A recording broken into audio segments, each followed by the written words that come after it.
I always want to go, yeah, at the end of that.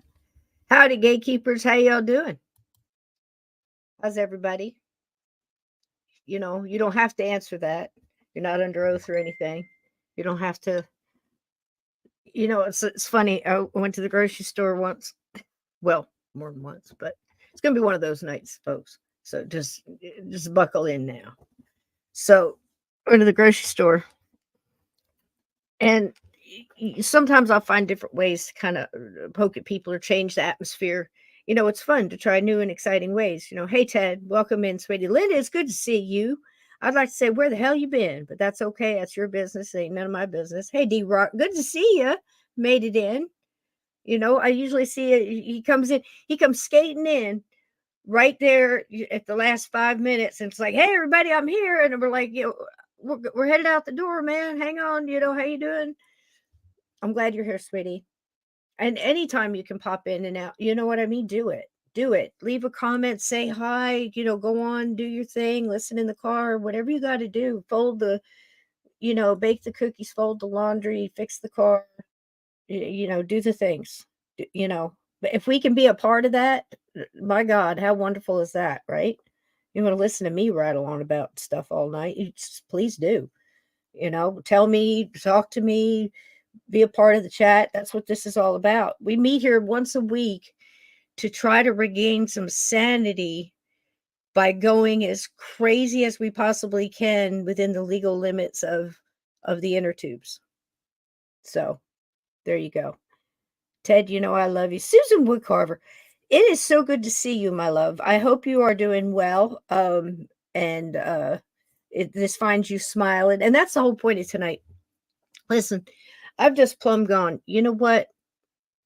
It's time. We got to make like a global drum circle. We got to do hands across the waters. We got to just, we got to do one, I don't know, big bonfire, kumbaya. We got to do something, right? And it's just turn the lights on. Everybody just flick the switch at once. Turn your dials all the way, all them dimmer switches, turn them up to 11 and just shine on. You know what I mean?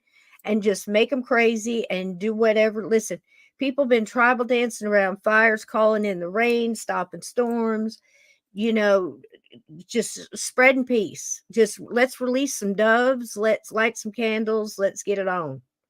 Let's get it on. Do you know what I'm saying? It's time. So it's very hard for everybody that's got a in their head, right now. And some, uh, you know, let's just say life altering. And others just like, oh my gosh, everybody gets caught on that treadmill. They're just like those crazy things just start going in all these different directions. Like that guy on Merv Griffin show used to spin plates on those sticks. Do you remember that guy? Or the jugglers? That was crazy, right? Some chainsaw jugglers on fire. I mean, it just got worse and worse. But it was the plate guy. That poor plate guy. He's spinning stuff, putting sticks on his head, trying to keep that plate going, and the whole audience just, in real life, real time. Hey, Ian, welcome in, welcome in. And Lindsay, good to see you, sweetheart. I'll try to catch everybody as we go around the merry-go-round, like that song. And the seasons, they go round and round. Vixen Doe. Hey, sweetheart. Much love to everybody. So that's the thing. Let's send out good light and energy. Turn your dimmer switches up to 11. Because here's the thing. We just have to reach out and recharge each other. So I'm not kidding. Listen, we got to let's plan it. Who's a planner out there? What do we need? We need a planner. We need somebody to make those somebody needs to print off some posters, some of those, just announcements to go around, staple them around on everything. I mean, just worldwide. Just stop. Just everybody just stop. Just take a deep breath. If necessary, it's crack a couple beers. Crack up, pop a couple corks out of some wine. Pass a joint. Whatever your thing. Get a gummy. Have a cookie. For the love of God, eat a brownie. Do something But let's get back to when we were putting flowers in our hair and we were dancing around barefoot. I don't care if it's naked under the moon or around a bonfire or a drum circle, or get baptisms in the lake of forever. I don't care. But we need to spread love, and we need to do it now. Release the doves, tap the brakes, and it's up to us. So everybody just release their light and energy, and then breathe in and just collect it back in like you're sending it out to the universe, and you're bringing it back in and recharging. Take a damn salt bath. Put on some good music. Listen to some jazz. Listen to heavy metal. Listen to I don't Burl Lives. I don't care. Whatever gets you going. Right? I was listening to Burt Bacharach today. Can you believe that?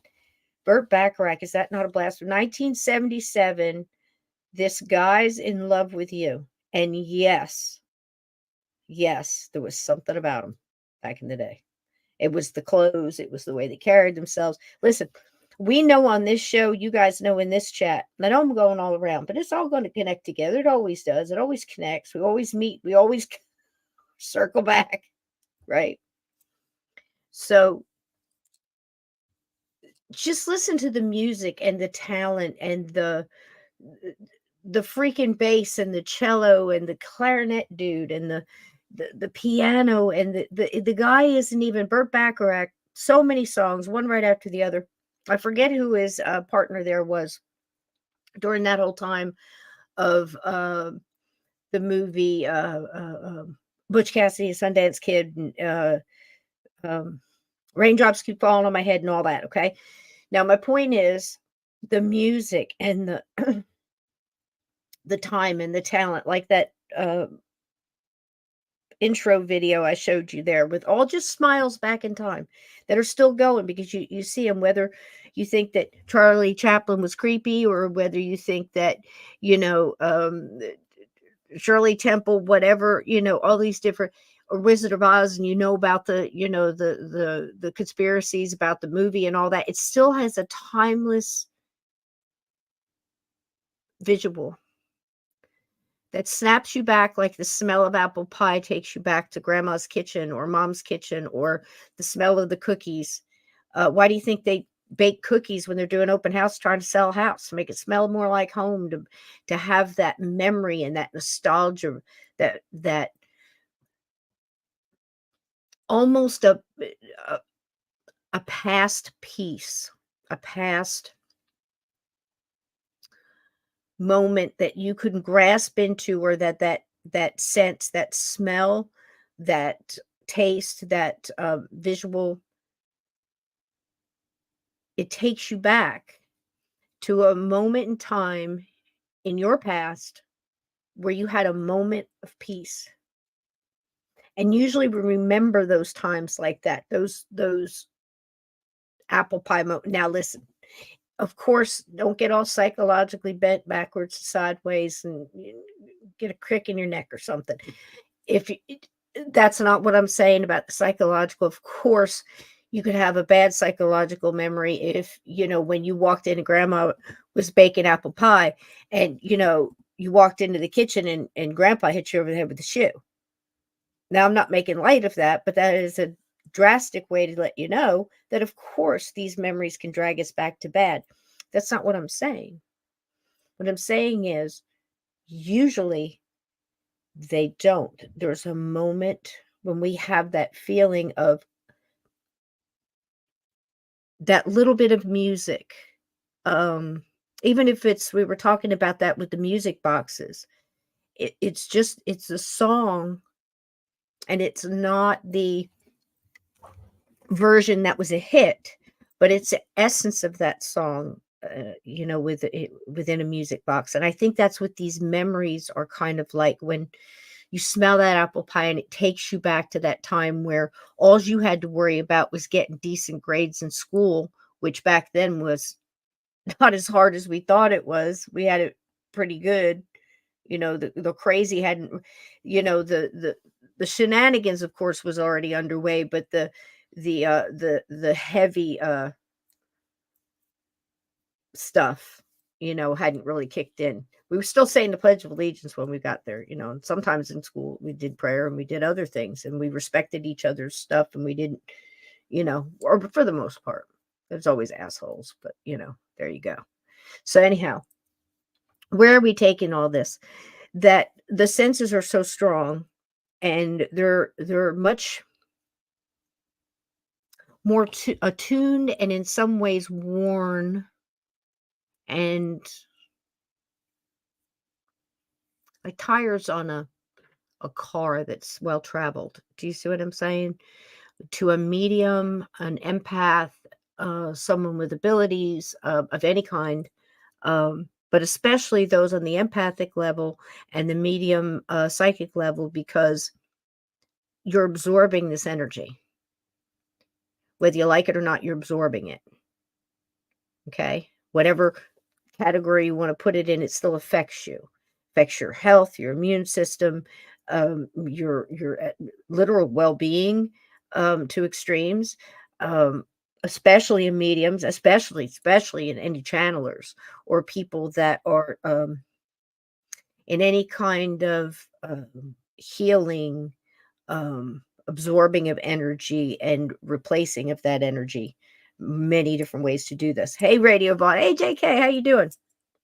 Listen, dude, I don't bother you, but anytime you want to pop in here, you come right on ahead. Just tell me you want a link and come on in. We'll chat. But I don't like to bother you because I know you've been really, really busy lately, and I don't want to jump in on that and make anybody feel obligated. So I've been just kind of riding it out, especially in these times. I'm kind of allowing some days to stay open in case there's a message that needs to get out. But by no means do I mean that message is coming from me. What I mean is they can use this time, our spirit guides all collectively now sitting around and gathered together, kind of, because we're all here together. They have that contact as well. That's what electronics do. That's why it's dangerous to not put protection. Remember I said that. And so I think these little almost flashes, I guess you could say, of memory. You picking up what I'm putting down so far? When you get these flashes of memory, either via your senses and the touch, taste, smell, you're bringing in something to your senses that's giving you an image as well in your mind. You get that flash of that kitchen, that pie coming out of the oven, or how it tasted when you were eating it. You get that flash with it. Some people might have it a little longer and be able to exercise that and have a longer memory on that. If you ever tried to do that and tried to, you're having a deja vu and you try to stop and not change anything, but still be aware. And you kind of like, you just mucked it up because you thought about it. There's a trick to it, that, for those who know. So anyway, it's kind of like that. And I think it really, for the most part, those kind of things take us back to a moment in time in our past that was a moment in peace. Now, of course, it can work other ways. And then you start getting to the PTSD realms, which are also very true. Sound can take you back to a trauma. Of course, that can happen. But if you have a choice, if you can escalate those moments by choice, which I think we do, and I think we do it sometimes even subconsciously, getting the same perfume that maybe you wore in high school or in college or a special time, or when you first dated, or what the cologne that he wears, or whatever it may be. Certain flowers, yellow roses are big in my family. Two of the close females in my family really are drawn to the yellow roses. I think that flowers have that effect. And being a floral designer right now, I can tell you that they do.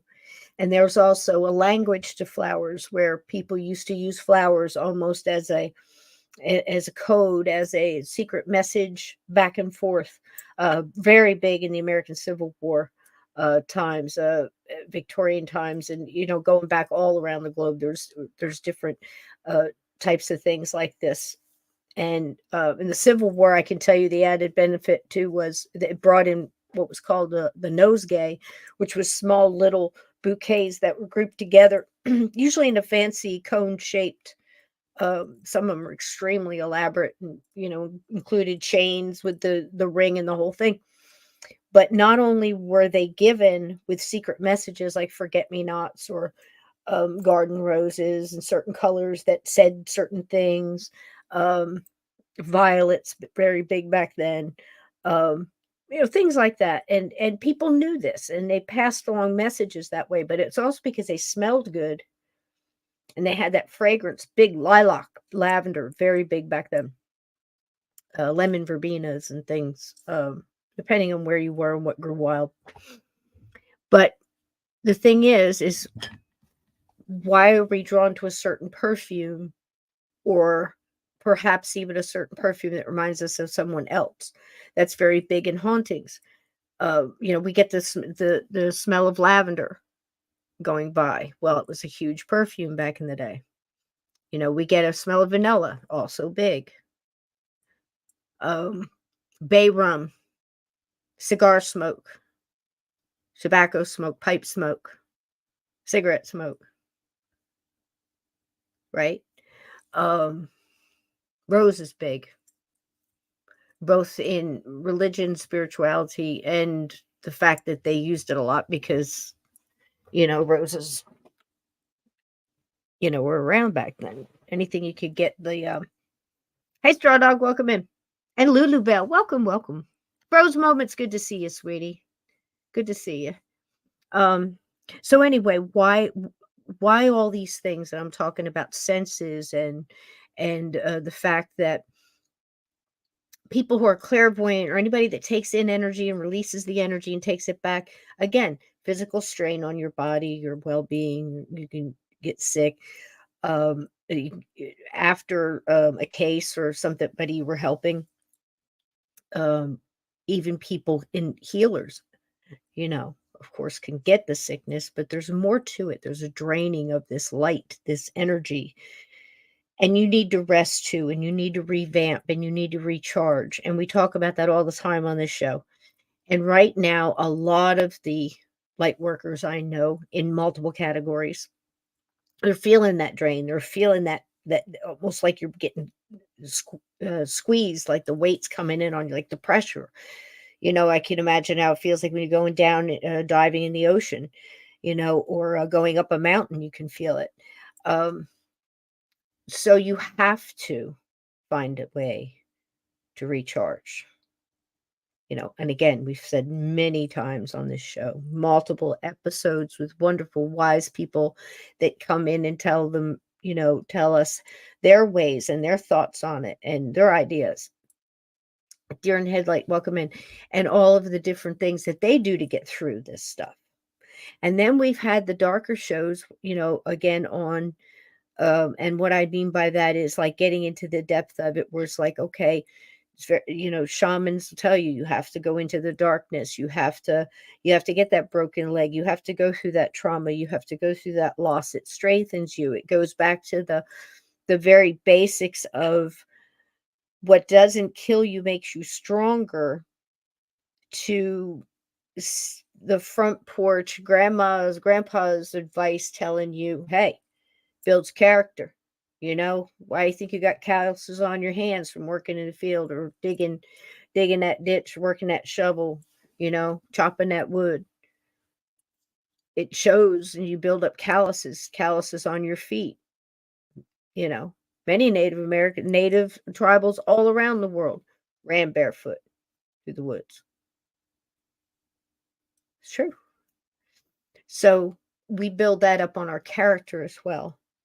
If you live through it, now listen, it's brutal ride if you just making bad mistakes and you don't learn from it. You keep repeating the same thing over and over again, and you do what Einstein said is the definition of insanity, is doing the same thing over and over again, expecting a different outcome or hoping this time it's gonna, you have to rethink that mess. When you're going through life and you work through issues, when you work through traumas, that's building your character. That's going through school and trying to learn. You learn your biggest, best lessons by making really bad decisions. And if you can live through that, then you start to develop character, right? Well, I think the same is true for the afterlife and when you pass, because we've told multiple ghost stories as well about ghosts coming back to help others, to help their vibration lift. And maybe, if you want to describe it as moving up a level or maybe just vibrating on a higher level, makes perfect sense. So you think back here on the living plane, we're also told that when we give to others, especially selflessly, especially not for notoriety or for, um, you know, um, award or anything like that, is to do it because it's right. How even if it's a simple thing like holding open a door, if somebody's walking right behind you and you open the door and just drop it and let it hit the next person, especially, a larger person, a smaller person, or a larger person, a kid, or an elderly person, things like that. Little small things like getting up and letting, pregnant person sit down or an elderly person sit down or somebody, like that.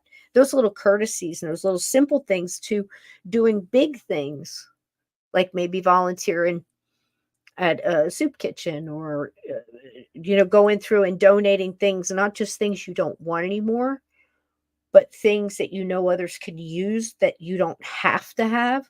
I'm not telling you to do this, I'm just giving you an example. That's different than, say, going down and doing something like that for a photo op to get in a promotion in a certain company or something. That's what I'm saying. There's a difference, right? Those little selfless acts, those little moments, some of them very private between you and, say, maybe a bird you feed at lunch, or a raccoon that comes up and you feed it, and you get that moment in time where they look at you and they make eye contact and they're basically thanking you for giving them the food, and you have that moment, that connection, and you have connections with your past like that too. And that's what I mean by these senses, things coming in and tapping on your senses, whether again through smell, that smell of vanilla, that smell of, um I had one the other day, blew my mind. I'm like, what is that? And it turned out to be something that wound up smelling like the peppermints in my grandmother's purse when she used to open it up. She'd open it up and there would be all the normal things in there. Your lady's handkerchief with the lace. She had the regular Kleenex. She had the lipstick, the compact. The lipstick was what I would call like orange red Max Factor. So flaming red, Revlon's, rendezvous red kind of thing, but with that orange tint. I'll never forget it as long as I live. Got a little gold case. Always, always.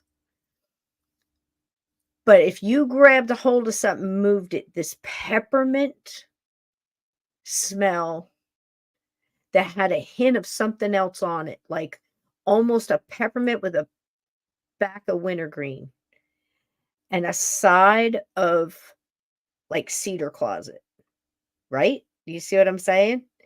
And you get that smell and you think, or you walk up into an old attic of an old house, like a house that's like 150 years old or something, and you get that dried wood kind of smell. It's just it's profound. It's as profound as when I say walking into a musty cellar. Everybody, poof, you know what I'm talking about, or you know, walking into the house and somebody's cooking hamburgers and onions, just plain hamburgers and nothing else. That's bam. It could take you back. It take you back, especially ones that don't come all the time. And I think that's why certain traditions are so important on holidays and special events that you celebrate, especially if you got a chance to celebrate with your family in the past, or you're doing it now. Those traditions are so important, and we're coming up on that. And traditions bring back a lot of those kind of instant pow, pow, pow. You bring that ornament out that you put on a tree 100 times as a kid. There it is. Still, there it is. And I think little things like that also give us a sense of security, because I wonder, I've been kind of pretty much a nomad all my life, and I've often wondered what it was like to be in the same place all your life. Like grow up in a house, like say maybe not born there, but you grew up there as a kid and then maybe inherit that home and you're still there. Interesting, same town. I can't imagine what that's like, because I've lived kind of a nomad kind of life all over the place, right? It's just hard for people to imagine. I think sometimes we think we can imagine walking in someone else's boots, and I think a lot of us sincerely try to do that and walk in other people's shoes, trying not to. Oh man, at first I reacted emotionally to that situation, and then I started understanding a little bit about that person and why they might have acted like that, and I didn't realize that this was going on, and I didn't know that this also was a factor, and you start slowly changing your mind. And I think that's what some of these things do with with our senses, the smells, the memories, the nostalgia, the items, the traditions, the foods, big time foods, because that's a lot of things. That's taste, that's smell, right? And it connects us back to that moment in our past, that peace, right? And I think that's one way we can all connect into our abilities, if that makes sense. Campbell, ancestors, nemesis. Campbell's soup. It just makes a lot of sense. I was thinking about that today, because if I can get you to understand that part, where when you smell that smell, ooh, that smell, hear that song or that taste, you know, I get it every once in a while. I think one of my big ones was as a kid in different places and households, there during the holidays, there was something, especially in the East Coast out here around New York and New Jersey and the tri-state area, Pennsylvania, around there. They had marzipan. It was a big thing, and I don't know, because New York is such a melting pot of different cultures. I'm never really sure on a lot of things where it comes from. So is it Italian? Is it Russian? Is it German? Is it more Dutch? Is it more, you see where I'm coming from? Because there's such a melting pot of culture, right? And it was very cool, because even though a lot of people were sectioned off in like little China or little Italy, and I'm telling you, you walk through and everything just changes.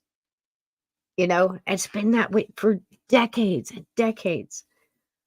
All these different pockets of people. Just like there's different pockets of animals out in nature, like we've talked about before, raccoons living with the chickadees, living with the fox, now again, there's predators and a circle of life and all that kind of stuff. Nature's got it all balanced out. It's not always pretty, from the tree dropping the acorn, the whole thing, the squirrel eats that, then yeah, yeah, yeah, goes around and around. There's a balance. And everybody kind of knows their boundaries, and They realize that's how it works. And then you get when you have people, everybody was in pockets like that because it felt like home. It felt like I'm around people that are speaking what using slang I understand and cooking foods I understand and doing traditions and cultures and songs and children's songs and games and clothes and um, jokes and uh, you know little kid names and little names we call our kids, for cute things like pumpkin and stuff like that. They probably look at you funny in another country back then if you called your kids something like that. What are you calling them that for? This doesn't wash, and it's lost in translation. It's not the same, you know. And then you have to wonder why when mediums try to describe how they get messages from the other side, they tell you sometimes they'll see a flash of a picture, an image. Sometimes they'll get a taste. Like I taste copper, I taste blood. I'm tasting um, strawberry ice cream. You'll hear that. I'm seeing a dozen red roses. Lots of love here. That's what it means to me. When I see that, it means love because every spirit that knows I know that means love, they get in my head. They understand, telepathically that this is what I need to see, and that's what they show me. That's the image they put in my head. You hear m also, they feel things. So you go through senses that way. I'm feeling tightness in my chest. I'm feeling pain in my chest. It's heart attack. What would they be showing me a heart attack? So all of the senses as a medium, as a psychic, even an empath in some ways, or any kind of communicator, that spirit comes in and tries to, however you might manifest it, right? So as a living, just walking around, just minding your own business. You're not trying, you might have abilities, but you're not out there training as a medium and putting that in the forefront, or tarot card reader, or anything like that. You're just going about your day and you smell something and you get that image. And just for a moment, you're back in your past, whatever that image, whatever that smell or that taste or that touch or that sound reminded you of, and it takes you back just for a moment in time. And you get maybe that feeling again. I can describe one to you. A lot of times when I'll hear Let It Be by the Beatles, it zaps me right back to West Belmar School, second, third grade, walking home from school, looking down at the sidewalk and listening in a transistor radio with that one little white little thing you stuck in your ear, and you had that tiny little transistor radio with the 9-volt battery. Let It Be. Beautiful summer day. Everything was pretty good, because you were that kid. If you were lucky enough to be in a situation where you felt like all you had to worry about was where you put your shoes and getting on the bus or walking to school, getting through whatever you went through in recess, and that teacher you hated, or that stupid exam you had to do, or the pop quiz, or your spelling test. Hey, Ron, welcome in. If you were lucky enough to have that kind of even a little bit of your childhood, you had something like that, and you can look back to that and you can think, man, I remember those days, right? And that's why I think sometimes those things zap us back to that and give us that warm feeling for a moment, right?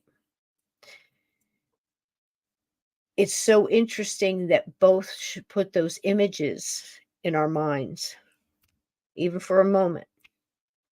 So not only I think that all of that can give us a little bit appreciation of what some mediums go through, and if you're trying to practice at your work with your abilities and things like that, that's a big one. Getting those images down, you have the more you do it, the more familiar you are, of course, and through your filters and everything else, it gets stronger and stronger, and your Rolodex gets bigger and bigger, and they're able to use more things, and the more every spirit that comes in, I would imagine, it's a great question to ask a medium, is, do the each one often bring you a new thing, a new ability, put something in the cache, so to speak, that others can use too when they come in. Like, hey, he used a bridge, I'm going to use that too to express this, whatever that message might have been. Interesting. But I believe you guys can do that too. Light workers, this whole thing for 43 minutes I've been rattling on. My whole point of all of that is this. If we're aware of all those things I said about senses and apple pie zapping us back, and even the other side, which is very important, sounds that take us back to bad, not so good memories like a PTSD or a trauma situation. If we can learn to try to control that, don't have to understand it, but control that. And I think we do in subtle, unconscious ways. Like I said before, purchasing the perfume, purchasing the food, making the dish, putting out the ornament, putting out the this, doing the tradition, singing the songs, getting the perfume, getting the cologne, getting the room spray, baking the pie. That is a fantastic tool to recharge quickly as a light worker. Understanding all that. Now, I'm sure you'd have scholars and PhDs and everything else that come up there and tell you everything I just said in 43 minutes, in 3 minutes, and make a very profound statement. But as I'm talking, I'm trying to read. As I'm talking, I'm not just reading words, I'm reading the energy.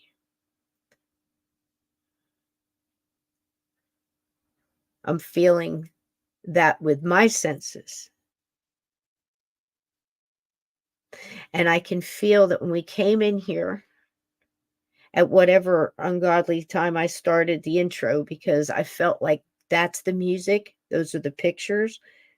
As I said in the beginning of this, I leave a lot of shows open for just this reason. I wake up in the morning and I say, what are we doing tonight? I'm wide open.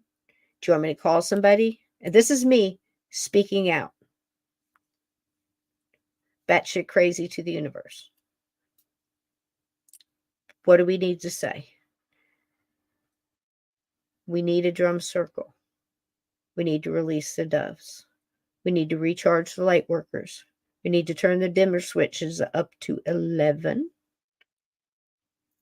We need to tap elbows, whatever, high five, knuckle punch, bro hug, bear hug, light the candles, light the fires, kick the tires.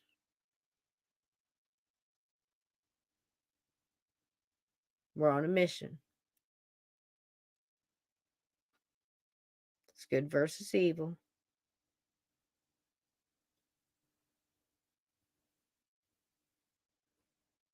We got to choose to keep the lights on.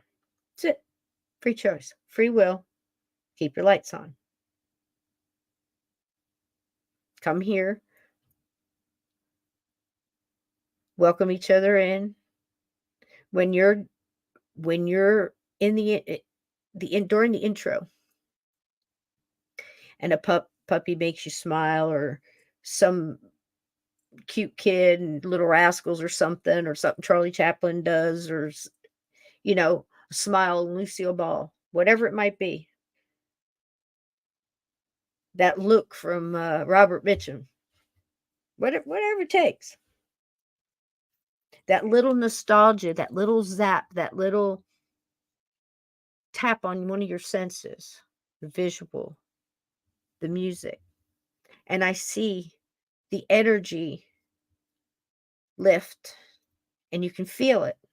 It's an amazing thing.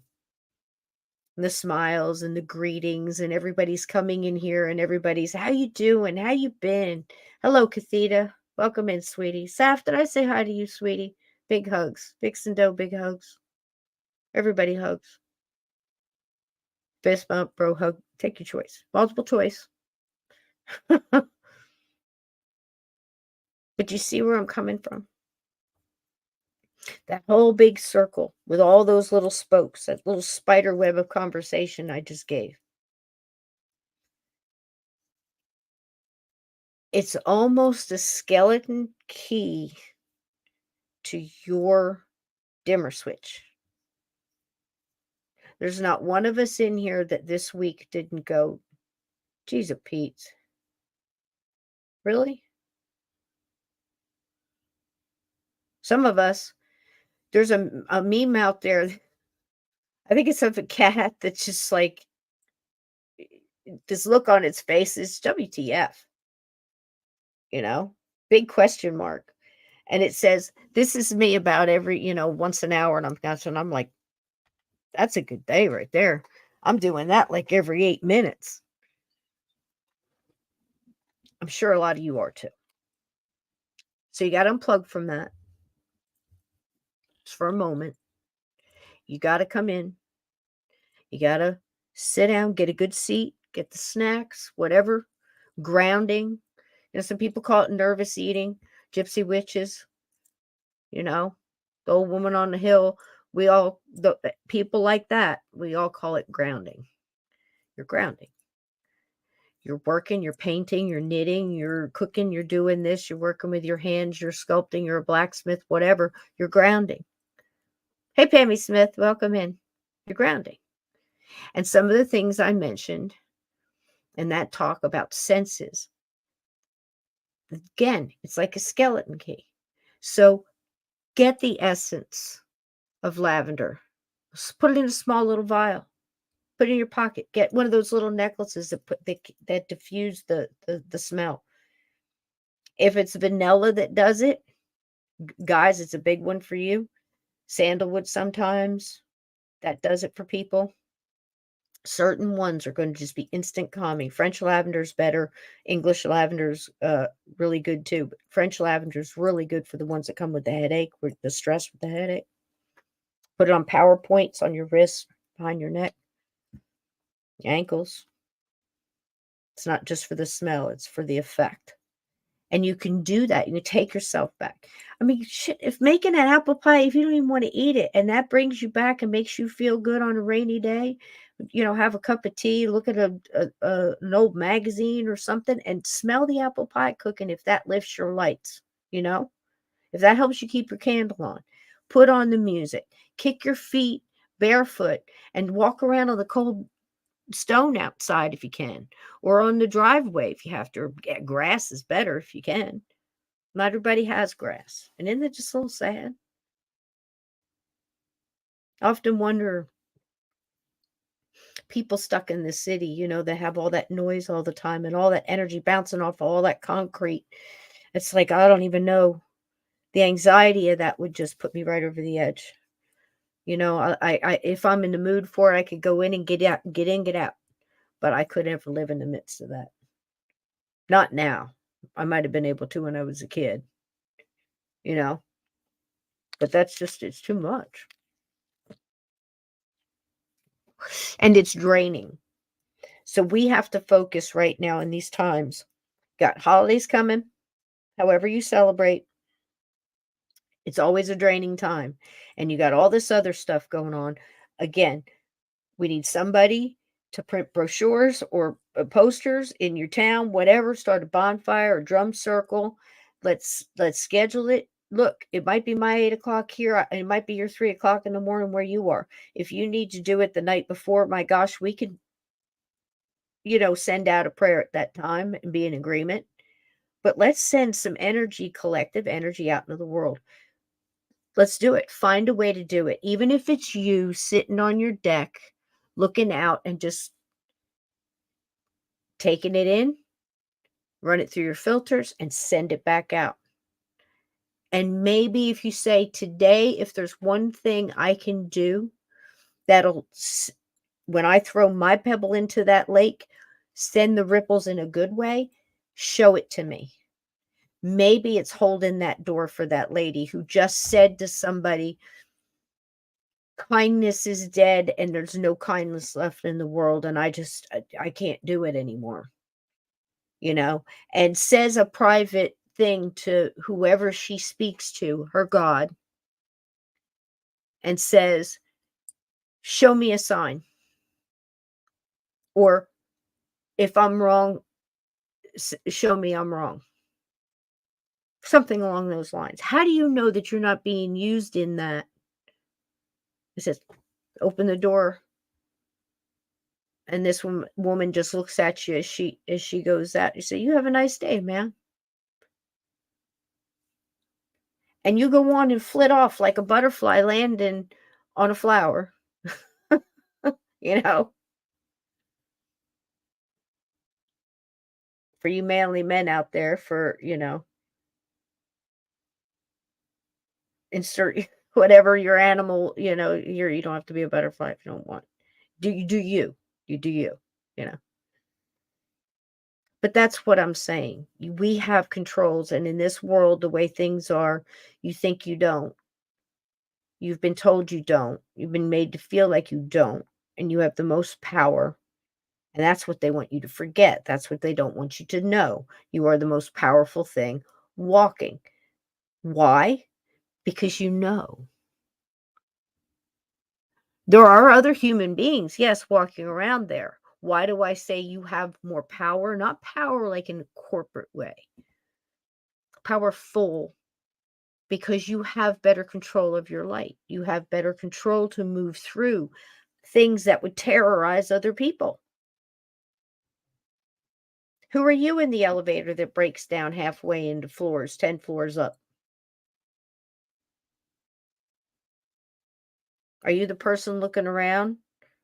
Are you trying calmly to, try the buttons and all the things and looking around for, okay, am I going to have to get us out of here kind of person? Or you're the one screaming and yelling and complaining and freaking out? And are you helping somebody else not do that? Or are you the person that's mad that that person's doing that? And you're not helping the situation at all. So many different people you can put in the elevator, right? All reacting differently to the same trauma and drama. See what I mean? We know that we can make a difference. There's no doubt. Made a difference in each other's lives. We made a difference live here in this chat right here. I watched it happen during the intro. I felt the energy change. I felt the greetings. Everybody, how you doing? Good to see you. Welcome in. It's been a while. It's like cheers. It's fantastic. But you already feel better sitting here, looking at a couple of animals, listen to a little bit of music. And who doesn't feel better, seeing people from maybe your childhood, or maybe you don't even know who these people are, but you get that feeling that was their moment in time, one of them, and it's frozen. We get to see it. I think it's amazing that we're watching dogs interacting with kids who are long gone. And that's a hard understanding, but it's a fact. And we can know those things. We can know those dark things about that if our mind chooses to go there when we look at little Spanky and Pete, right? Sad. We can choose to go there. or we can let the music take us there and look at that smile and that's frozen in time, 1938, and smile here in 2023 as a moment in time and a memory, a moment of peace, despite what was going on, despite knowing that they were treated unfairly, that they weren't paid well, that they shared the same clothes, you see the same sweater going around to all the different kids, that they did this wrong or they worked them long hours or their parents stole money from. We know all these dirty things exist. We know this darkness exists. We know these shadows exist because human beings are involved, and human beings with free choice make bad choices sometimes and become bad people and do bad things to each other, horrible things. But amongst those horrible things are these smiles, these moments in time where this dog made you laugh, where Lucille Ball hadn't even had little Desi yet. She had probably already caught her husband cheating, realized she had married a Latino man that grew up in a Latino culture, that grew up with males that taught him that and that doesn't mean all. It means very popular, just like a lot of other cultures out there. And you can't tell me that they weren't doing that in America because everybody was shagging everybody here too.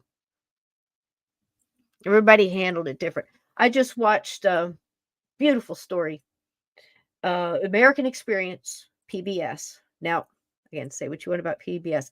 I know, but some facts are facts, right? So I'm watching this, and it's about the Gilded Age.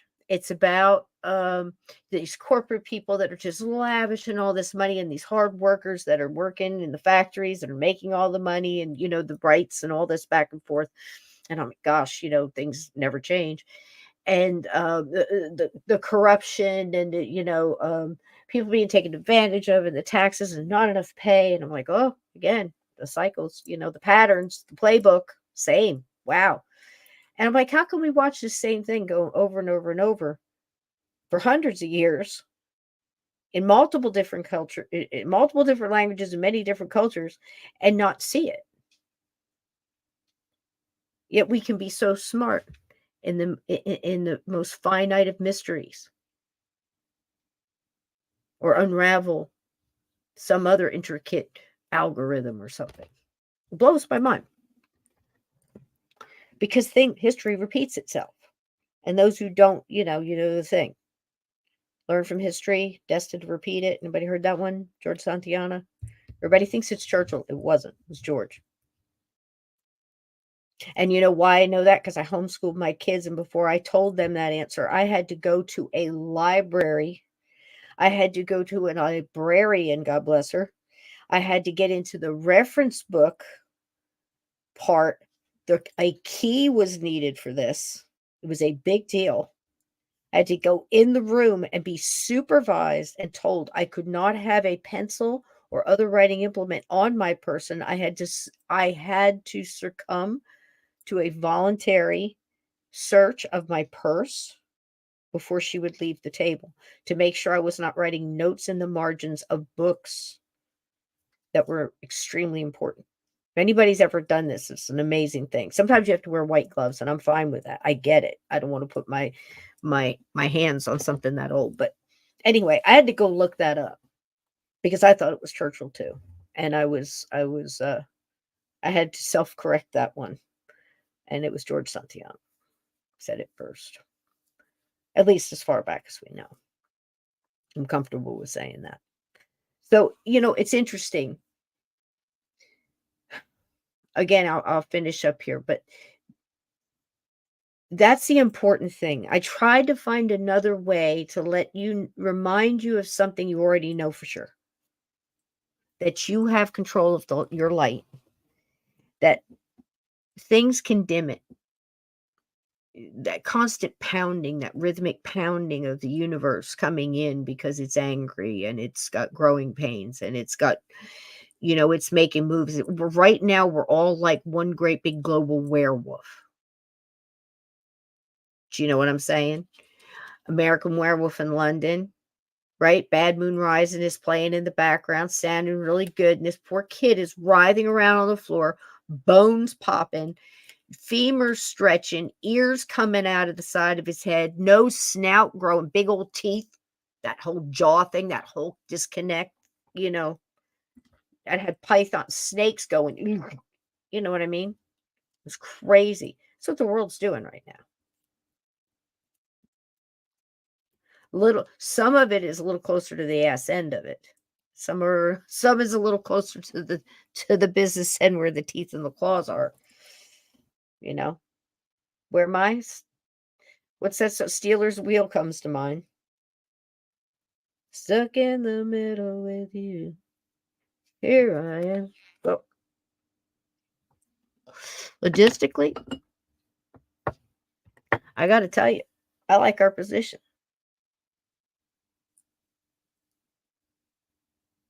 I like our position on the werewolf, right in the middle. That means we can sit in the middle in our knowing that we have the power, our knowing that we have this light. Never doubt that a small group of devoted and dedicated individuals can change the world. Do you know why? I'll wait because there's a delay. This is an important question. Do you know why?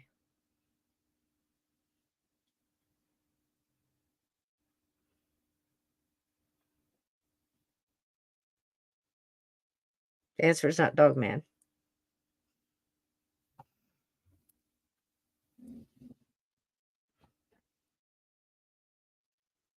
You know why?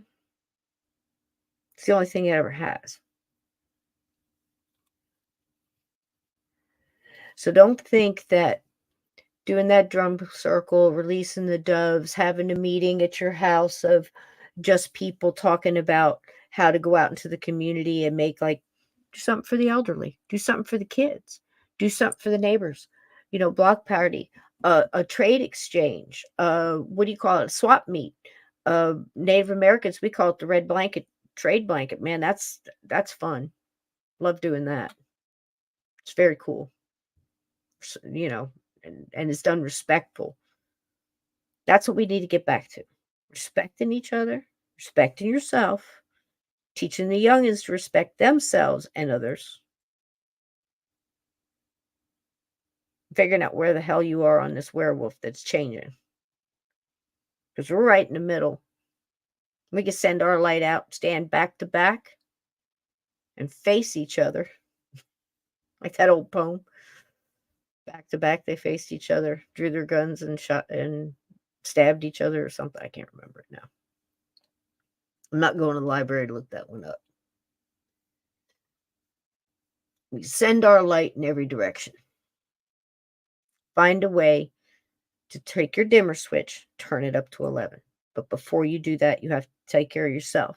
So I'm highly recommending salt baths, Epsom salts, warm soaking bath, won't do you any harm. Okay, there's something to be said for, that whole dry brush and loofah thing. It really does get a lot of the toxins out of you. Detox. Drink water while you're doing it. Put lemon in it if you want. You want to do lemon and ginger? Do you. But you're going for the toxic cleansing and the recharging. Stand in the shower and imagine that warm water being that light coming down your crown chakra and going through your body, taking out all negativity. Before you pass your heart, since all your pressure and that heaviness you feel is in your center and it's in your chi, man. I'm feeling it off and on for 3 weeks. I keep got push it off. Get yourself some oxygen and breathe. And take a minute for you. A whole minute. Not a minute looking at your phone, not a minute looking at your text, not a minute paying attention to. If you have to put it outside the door, put it outside the door. Close the bathroom door, close whatever office door, go in the closet, go under the bed. Close your door, put up the window, shut off the radio. Don't look at anybody. Take yourself away and recharge for a minute and breathe a whole minute. Breathe in, hold it, and breathe out. Don't go doing Lamaze. Don't go back to, that's something totally different. Don't be doing that. Don't be doing this, what do you call it? This ninja warrior zealot thing where you just, you're doing all that heavy breathing like you would before you ran out on a stage for a concert. That's what I'm talking about. Give yourself oxygen. Run it through your filters that you've been doing since you took your first breath, and then breathe it out. You want to think about the air going in and the air going out, and that each time you do that, you're recharging and you're exchanging the negative and releasing that and taking in positive. Say it out loud. You could do this at a red light. Instead of looking at your phone or turning on the radio or getting mad at whatever they're saying on the radio or listening to bad news on the radio and feeling worse. And now you're dealing with the anxiety of traffic. You're taking in negative waves or taking in a very harsh music that's making you more angry. And you think because you're listening to that and you're angry that you're actually releasing that anger when you're not, you're multiplying it in most cases. I would say that there's definitely exceptions to that rule. But in general, think about it. You're going to, if you want to react like what what you take in is how your body is going to react. You're mostly water. Remember what happened to the water crystals when they played certain music, when they played certain vibrations, when they wrote down a word on a piece of paper and taped it to the water glass and then looked at it under a microscope, and how it changed in the patterns and how erratic and angry looking it was with the harsh things and the harsh words and the angry words. You are water. So I took a whole hour to tell you how important it is in multiple different ways. However your guides want to use it, however your consciousness wants to hear that, whatever part of what I said over the past hour belongs to you. Claim it. Because I asked them to take this time to send out that message that would go to light workers and empaths and people with abilities and people who are in need, to give them some tools to use to get through the upcoming weeks, days and weeks, so that they can keep their dimmer switch up as high as they can for as long as they can to counteract all that and push back. And push back with light. It only takes a little to banish a lot of darkness. And they don't want you to remember that. So use all your senses. Sense of smell, taste. There's been the sense of smell and the sense of taste and hearing and touch have all individually and collectively brought people out of comas.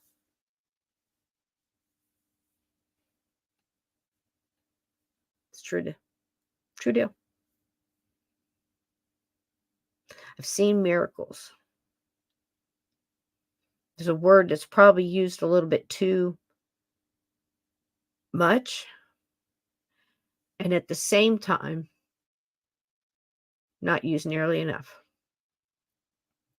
because everybody in their mind has their own idea of what that miracle is, because it's a vague thing. It's kind of like the word soon. You can look up the definition, sure, and you can make your own translation of what you think that word means. How long is soon?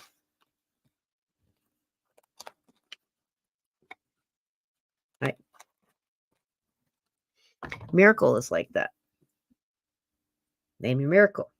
You ask anybody on the street, stop random people, ask what's your miracle. Give me $1 million. Well, now it's give me $100 million, because $1 million used to be enough. It used to sound like a lot. That happened. To somebody else, a mother with a sick child, heal my child. That's all I want. I don't care if I have shoes on my feet, clothes on my back, a $3,000, $5,000 purse, or what I drive. Heal my child. A father of 5 and a dear husband and a good dad might say, give me a job. Let me help. I'm willing to work. Let me provide for my family. I want to do it the right way. Getting harder and harder, isn't it? Harder and harder to be the person you want to be. To be that person that opens that door, holds that door for that elderly person coming through, that elderly person that might have just said to their higher power, show me. I'm losing faith. I need something. Give me a sign. Kindness is dead. There's so much going on in the world. Only evil exists. That's what evil wants you to think. That's what they want you to think.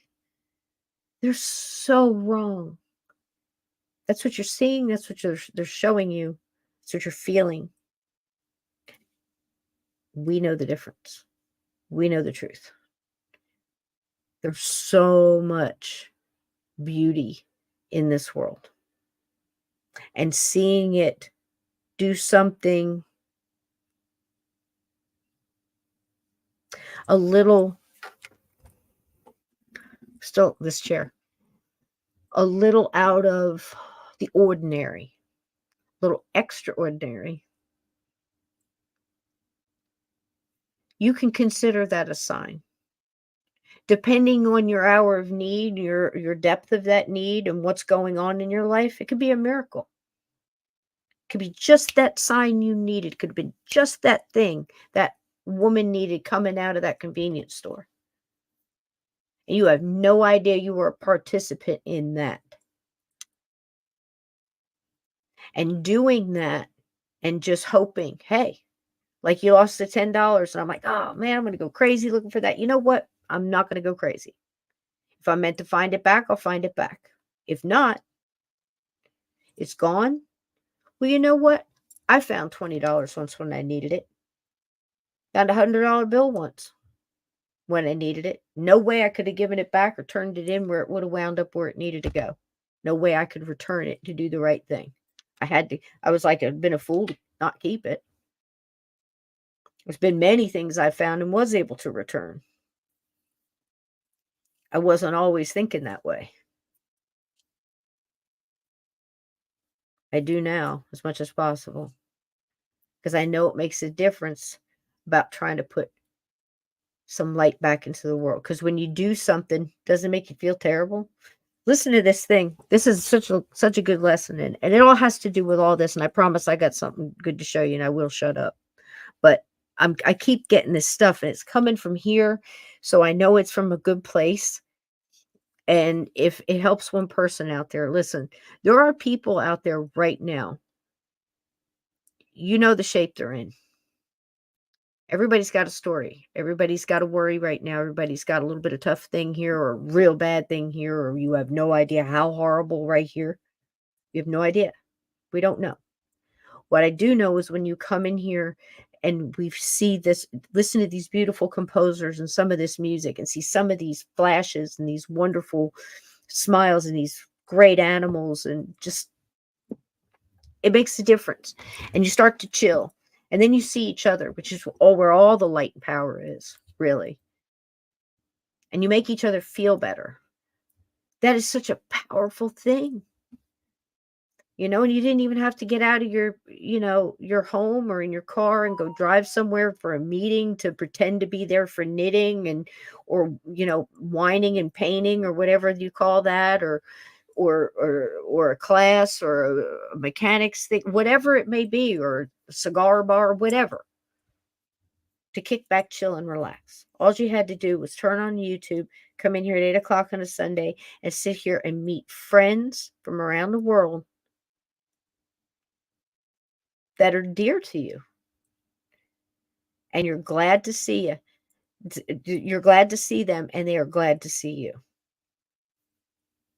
And then we sit and we talk about something cool like, wow, possibility of, what goes on in the afterlife, or does love really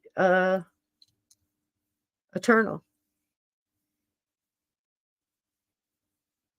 And we reaffirm some of our beliefs, and we get new ones, and we expand our theories, and we try to understand, and we try to accept other people's thoughts instead of just downplaying them or saying, no, that can't be. My Sasquatch did this, so you can't be right about your Sasquatch. No, wait a minute. Maybe two different kinds of Sasquatches. Okay. Well, maybe two different kinds of paths to the other side.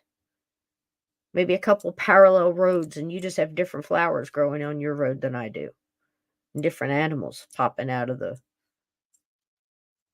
you know what I mean? A different kind of gravel. Maybe you got cobblestone and I got a dirt path. Maybe somebody else is walking a finely paved one, but maybe they earned it. It's not my right to be jealous and, well, what's how come he's got pavement and I don't? Well, maybe back there he worked for it. Maybe it was given to him. I don't know. What's his character like? Can usually sort it out that way. Hard driving, hard working person, you know, not a backstabber, not somebody who steps on the backs of other people to get where they got without regret, without compunction. Well, he probably stole it, got it bad. So doesn't matter where that, what kind of road he's walking on, because he's going to pay for it down there one way or another. Through karma, whatever. Add your justice here. Not your revenge, but your justice. And there's the difference. As I was listening to this just little old radio show, just trying to get my mind off of things and sort stuff. And sometimes I have to listen to something to actually think something through, kind of like doodling while you're trying to research something. And I'm listening to this story, and it's a great little story. Um, about three army buddies. They fought in Korea. One of them did something that was really underhanded and cowardly, and these guys met at a bar every year for the anniversary and talk about this guy, and they worked up a great hatred for this man. They each did, and they each had their own reasoning, and they sounded very plausible. All the reasons I would be angry at them, and through the whole thing, they're plotting this, and this gets foiled, and that gets foiled, and something always stops them from following through on their getting the guy back. Finally, they'd had enough. And then it all kind of worked itself through there toward the end, where once they kind of submitted to, what, I don't want to do this. It's not going to fix anything kind of thing. It all worked itself out, and kind of karma stepped in, if you want to call it that, fate, whatever. And because of the man's actions, how he had lived his life, it came around basically to bite him in the butt through another whole different channel. And as they were talking about it, because that's the kind of seeds he had sown, live by the sword, die by the, the thing, the sword. So the one dude who's sitting there talking to him is an older guy, and it was the guy that was at the bar that never really said a whole lot, but when he said something, it was pretty profound. It was just an older man. He listened a lot. Wisest person in the room. And both of these intelligent men that had made it through a lot of things, that would take an education, and they earned it, had sat there, and the simplest thing, that one phrase that I said, he said, I still am angry that I didn't get my hands around his, you know, on him so I could get justice. And the old man set his whiskey glass down and said, "Sir, that's not justice. That's revenge." Boom. What he got was justice. Makes all the difference in the world. We all get angry. We all want to see other people who break the rules pay for the things they did. Okay? It's absolutely natural. But what if we're not seeing the whole picture? What if what we think we see is not what's really happening over here or over there or over here, or whichever end of the werewolf we're on? Our vantage point's going to be different. Think about it. We're all standing in a circle in the middle. Some of it got nothing. The only view we got is look what we're looking at. And the other end is so absolutely scary because all we see is jaws popping and teeth coming out and all kind of claws going on and all this hair. It's frightening. Light it up. Light it up. Send your light out. Rebuke it. Something you can do about it? On your square foot of real estate, is there anything you can do to change anything that's bothering you around you? If you can, do it. Do it. If you can't, all you can do is change how you react to things, correct? Leave yourself open to the messages that are coming through, because lines are jamming. We got to do everything we can to keep the lines open. So take the salt bath.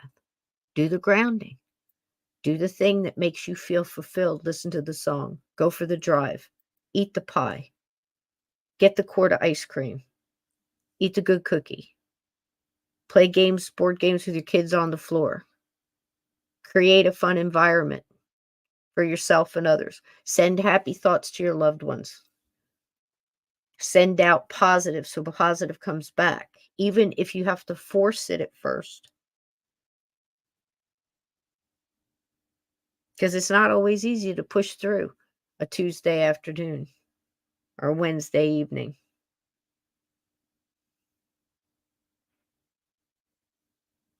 Friday morning or Sunday afternoon. Friday night filling out bills. What my mom used to say, robbing Peter to pay Paul. Moving it around. Trading. I bet you're not the only one in that boat. And they say that when you're helping others, it makes you feel good. You made that woman feel good holding that door open. You may have been part of a message that changed the direction and the course of that woman's life by just showing kindness. And they may have been hinging on kindness is dead. Now, granted, how she receives that is her own personal thing. That's her own free choice. If she's so blinded by concern and fear and anger and a lot of, pain or loss or any of those things, do I think a small little act of kindness could just pull her up out of that, like she was whooshed out of there by a strong hand that just yanked her up so fast she almost lost her girdle? As a matter of fact, I do. I've seen it happen. Not the girdle part. Who wants to see that? I'm just saying, I have seen a small act of kindness change the course of someone's life who was hanging on by the brink. And how do you know you're not that person to do that? Because you smiled when you didn't feel like smiling, because you laughed or told a joke when you didn't feel like it. You held the door open. You baked the cookies. You gave the ride. You made the phone call. You knocked on the door. You started a county trade, a flea market trade, something.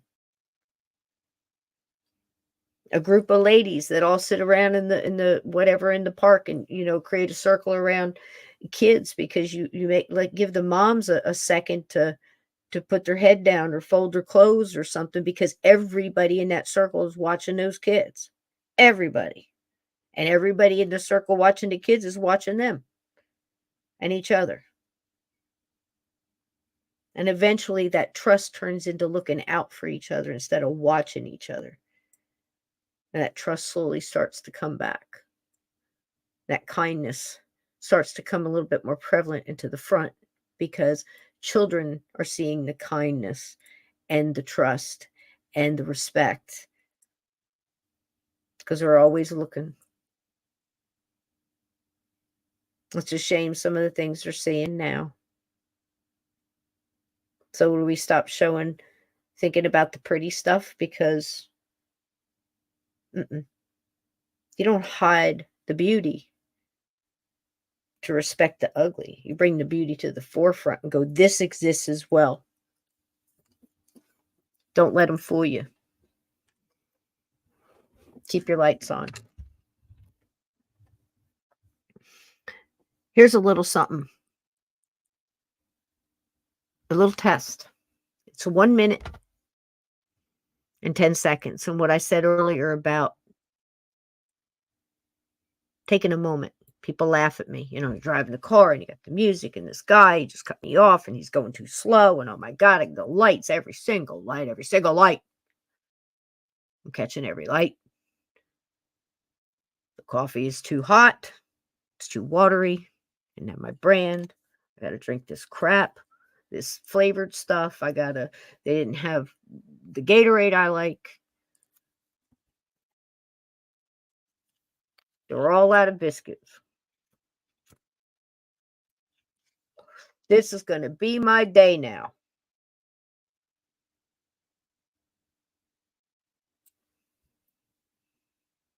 Lady in front is having a conversation about lottery tickets. I got to get to work.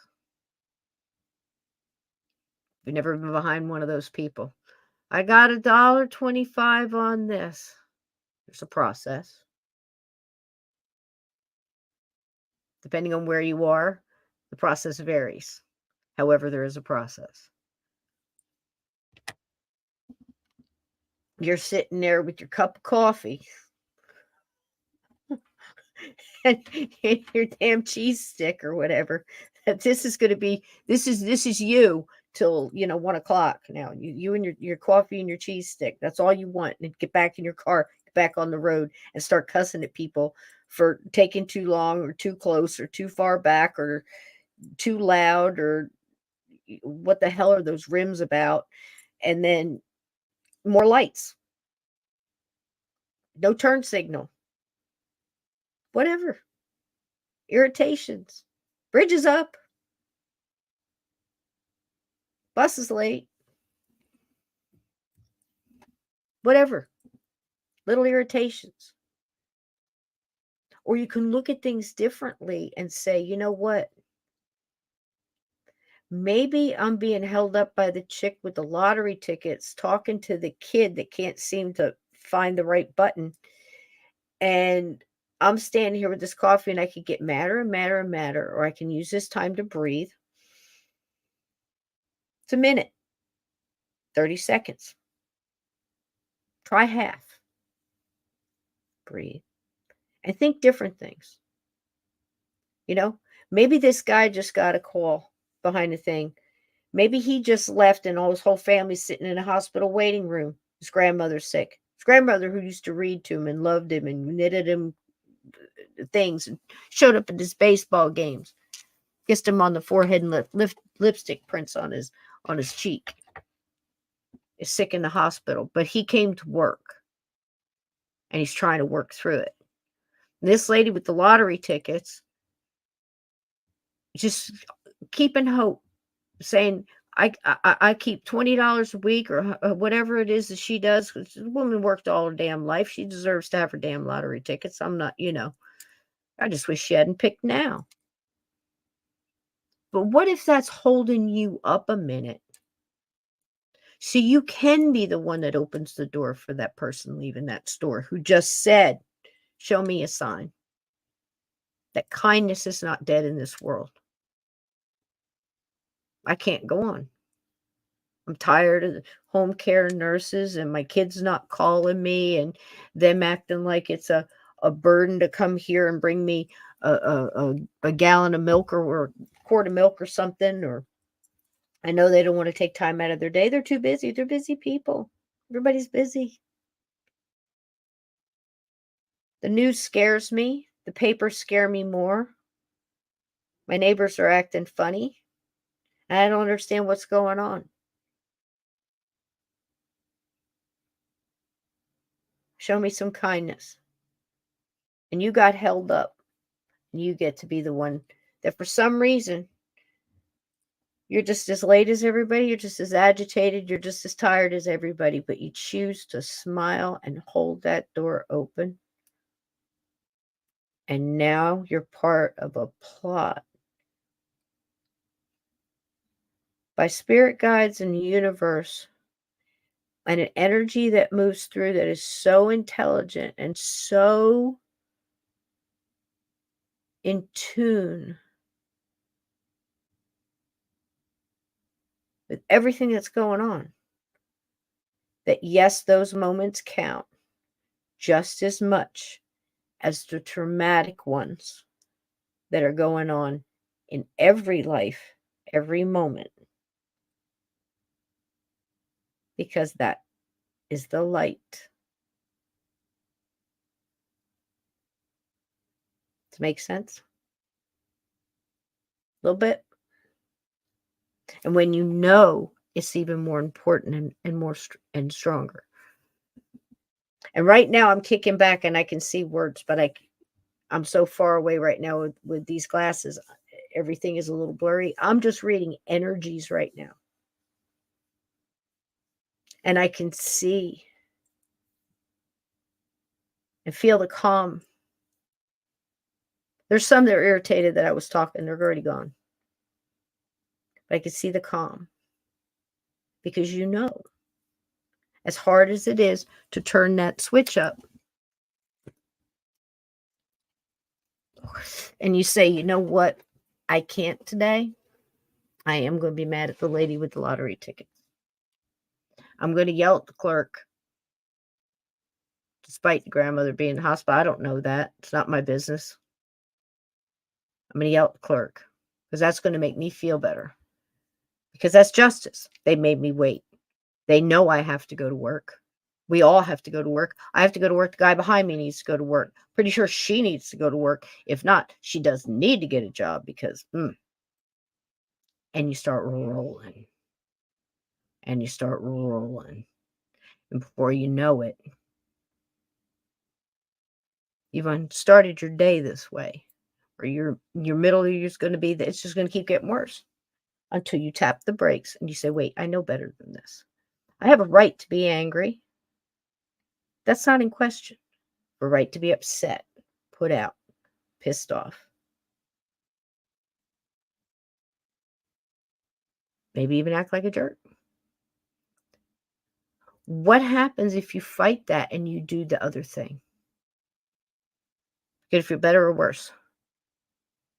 I had that conversation 2 weeks ago. I said, man, those times you get in there and you go, man, I should have said this, this, this, and this. How dare they speak to me this way? Most of the time you're hurt when you're like that. You got to notice that. Because that's why you react to that emotion, because whatever it was, it hurt you. So you want to react back to hurt them as bad as they hurt you. It's never going to work that way. They're never going to feel exactly like you, and you're never going to make them understand what they did by doing that. So even if you can't work with that, maybe you just need to go over here in this direction and do something else that makes you feel better. because when you do that for somebody else, automatically makes you feel better, automatically recharges you. And that's what I was saying in the beginning. When you do selfless like that, and everybody has money to give, and everybody has time to whatever. Do you have time to maybe grab a couple old cards you got under in the bed or in the closet? You know, those boxes you used to get, those assorted birthday cards or whatever? How about when you're sitting there watching TV, write out a couple of those. Random. Random. Keep them in your car. Keep them in your car. Stick them under somebody's windshield. Throw them in the open window. Probably go to jail for it. What the hell are you doing? Put it in somebody's mailbox. Somebody's going to tell me that's illegal. You can't touch people's mailbox. Stick it on the outside. Hello, neighbor.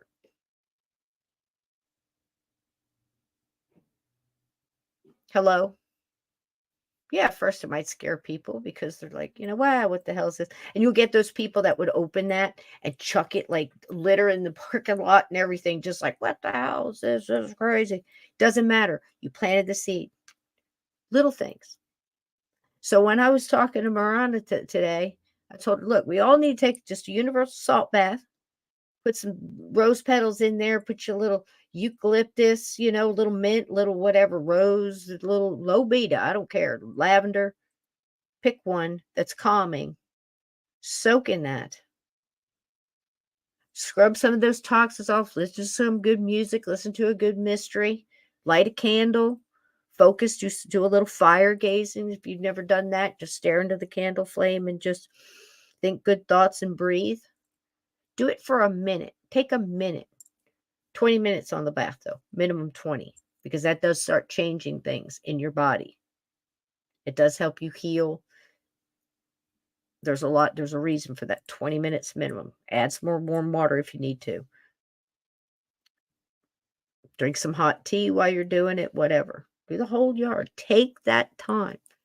But even if you're in a car, you have a minute. How long is a song? How long is a weather report? How long is the scores on the game from the night before? How long are those little bursts? That's, pick a minute and do it for that. And I'm going to show you how long that is. I want you to try it. Because these little tools, listen, I've grabbed at every tool I could in the past 2 weeks. The problem is the first part of the week, every time I picked up a tool, I wanted to wrap somebody with it. It's a joke. Sorry. It's just honest. You know what I mean? Because you're just like, Rrr. So anyhow, the tools I'm talking about are the ones that knowledge. Okay. So you have that tool. Take a minute. You're at the stoplight.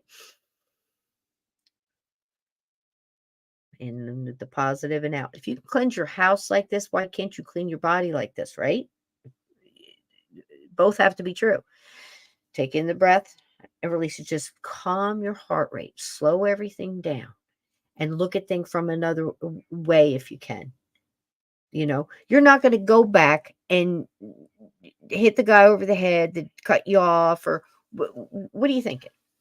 Even though in your mind, I think we do that and that things stir up with the way frequencies are right now, it's playing on that kind of stuff. We have to counteract that. You have to think, yeah, no, it's silly to think that. That's not going to make me feel better. Going back and saying that to your boss is not going to make you feel better. To make them feel bad or make them, I'm going to fix them. I'm going to say, I'm going to, do you ever feel better after you doing that? No, you feel like crap, because it's not the right way. You can go back and you go, you know what? Even if you got to be sarcastic about it, I forgive you for being a jerk. I realize everybody's got a reason to, but I'm not going to allow you to treat me like that anymore. Here's the thing. We're both adults. There's no need for all this chaos.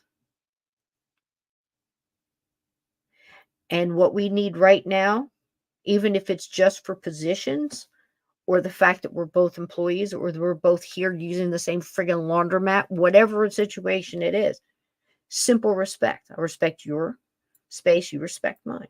I expect nothing more. I will accept nothing less. Period. can't tell somebody that just cut you off on the road. What you can do is ignore them. You don't have to look at them. You don't have to flip them off.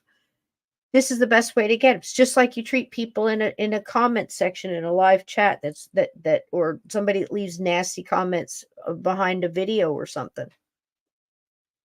Nobody likes reading that negative stuff, right? Makes you feel bad just reading it. You go, man, what a jerk. That's an energy exchange.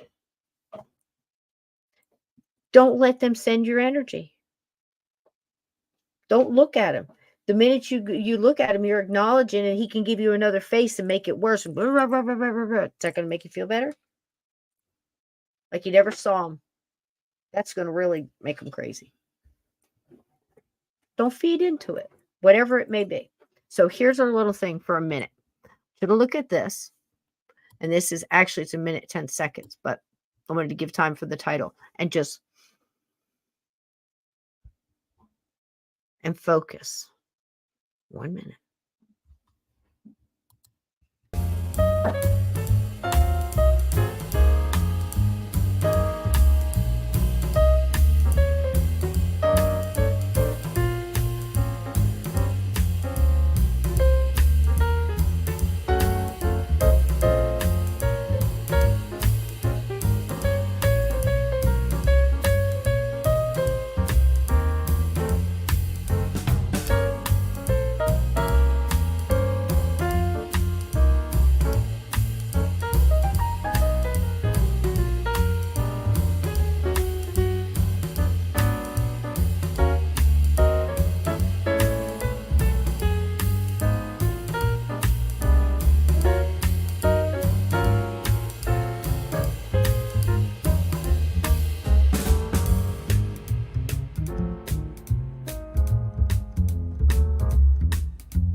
Okay, guys, before I play that, I got a little something I rattled on a little bit too long. So what I want to show you is a couple little things that I consider, and I give permission to myself to call miracles. We've talked about them before. Cardinal on a branch, man talks to him, feels better, because he thinks about his friend when he sees one, and always makes him feel better. And he says, so what? People think I'm crazy, He sees one, he goes, it comes at different times. He's wide open to it. It's great. Seeing 1111. What's it going to hurt? Hey, my angels, my spirit guide said hello, and I'm on the right track. Like a little mile marker. It's nice, Me, I've told you about the butterflies. Big deal for me. Monarch butterflies. All weird times of the year. In odd places doing out of the ordinary things.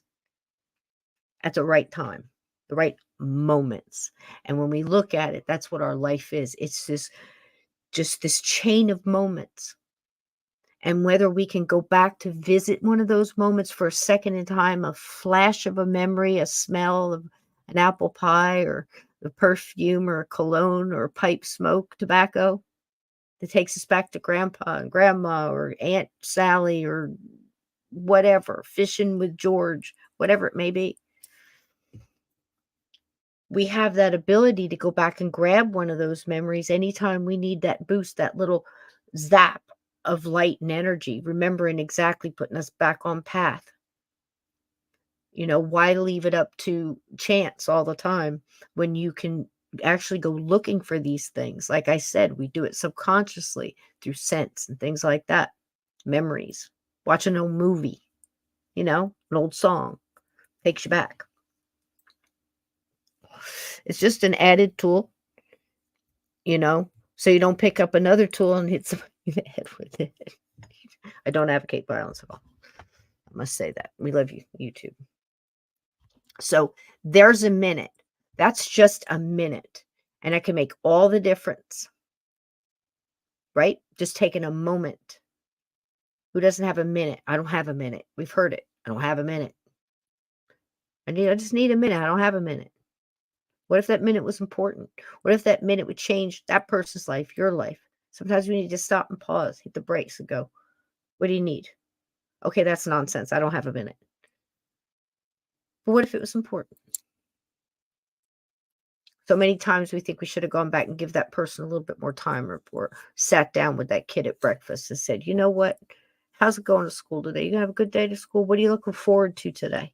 Instead of, what about that test? What about these generic questions? Ask them about this kid's feelings. What are you feeling today? You looking forward to anything today?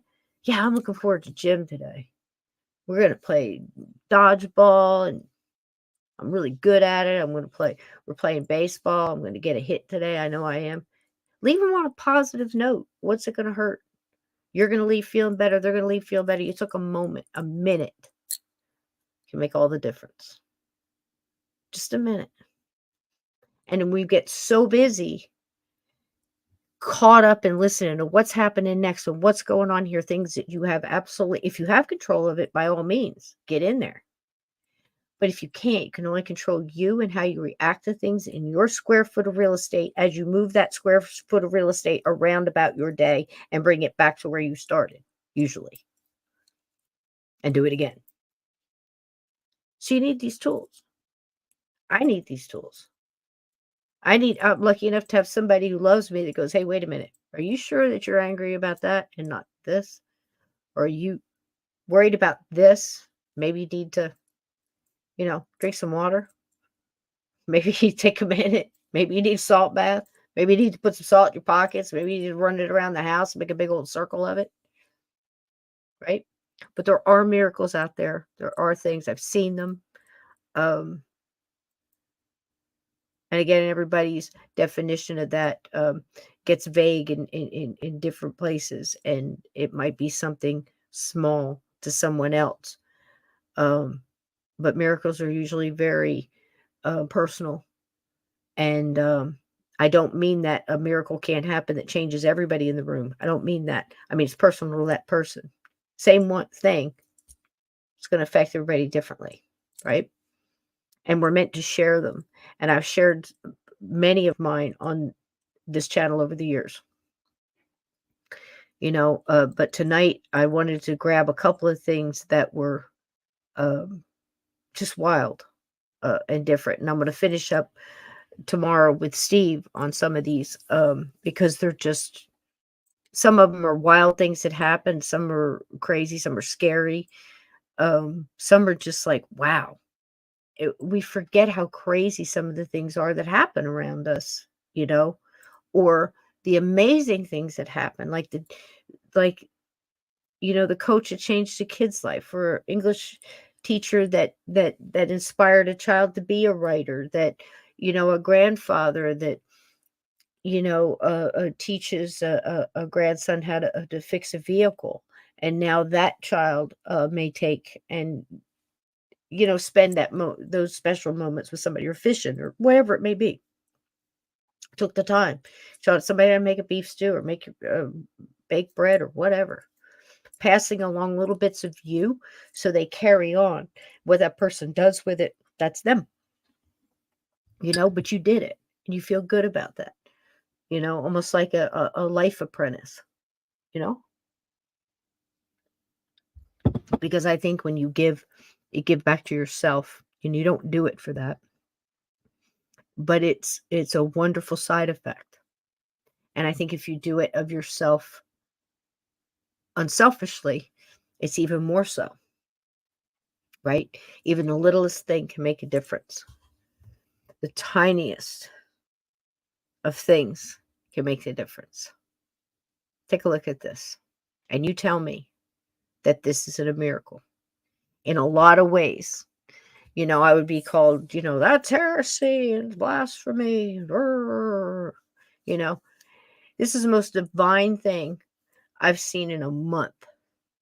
This is the most divine use of light and energy and moment in time, and one person taking a video and sharing that video, and instead of being a video that goes out into the interwebs and creates chaos and horror and terror and fear, it creates light. And you can't tell me that spirits, guides, and universe didn't get in there and affect each one of these living beings that were involved in this, and then took that and electronically moved it out there, and then able to use it. Watch this, see this now, and smile and take a moment, take a minute. That's how it works. Pretty cool. Whoops, wrong one. That's not it. Take two.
Time Hollywood observer and columnist.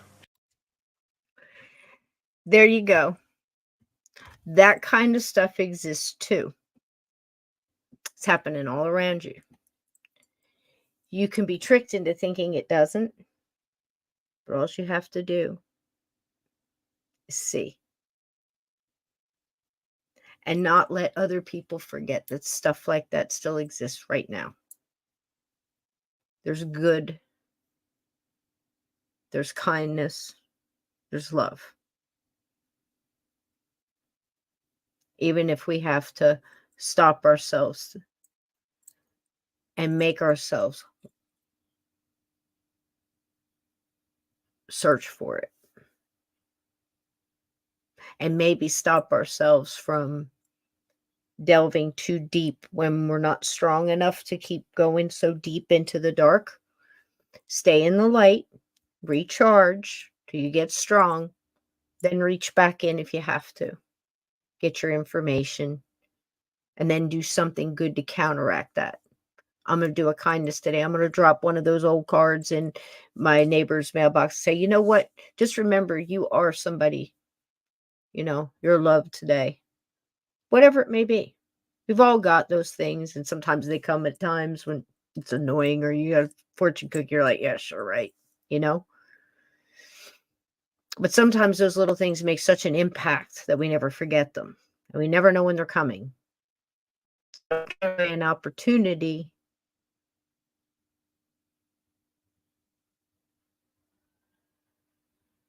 to see a miracle.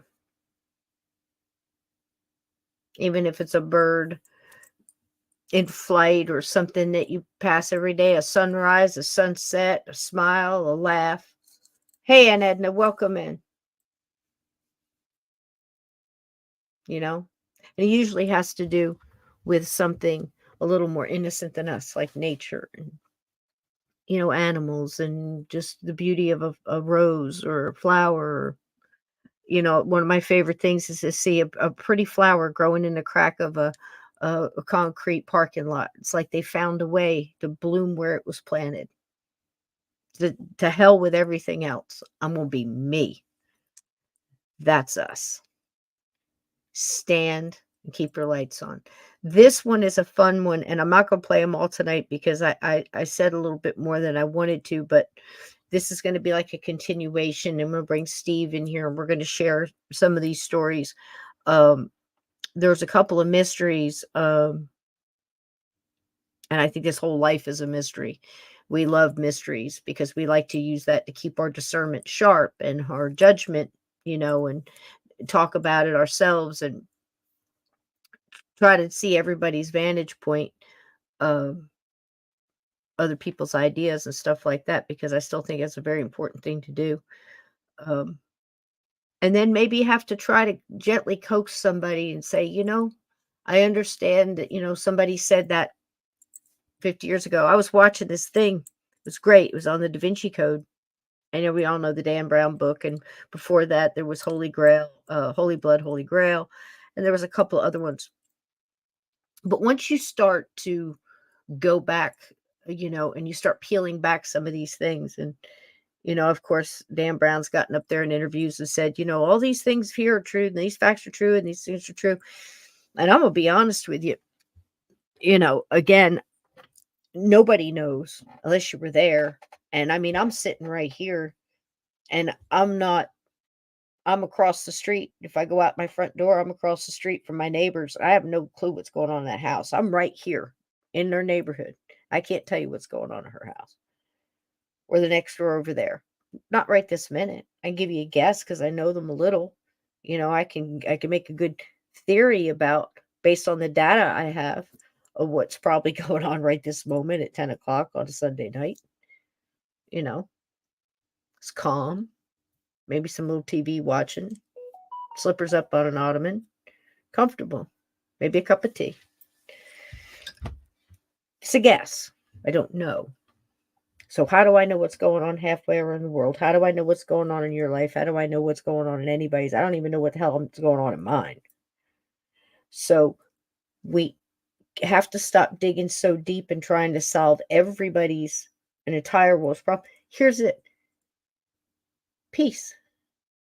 It's time to release the doves. It's time to stop the darkness, bring the truth to the surface, deal with things as they need to be done, and let love and light march forward so everybody has the right to life, liberty, and the pursuit of whatever happiness it is, as long as they don't get their chocolate in somebody else's peanut butter. Release the doves. We start that by keeping the lights on. This first one is fun and it's short, so we can fit it in here. But it'll give you a little taste of what we're going to do tonight. This is, again, the wonderful Australian TV series, The Extraordinary. This is Warwick Moss, if you've never met him. So wonderfully produced.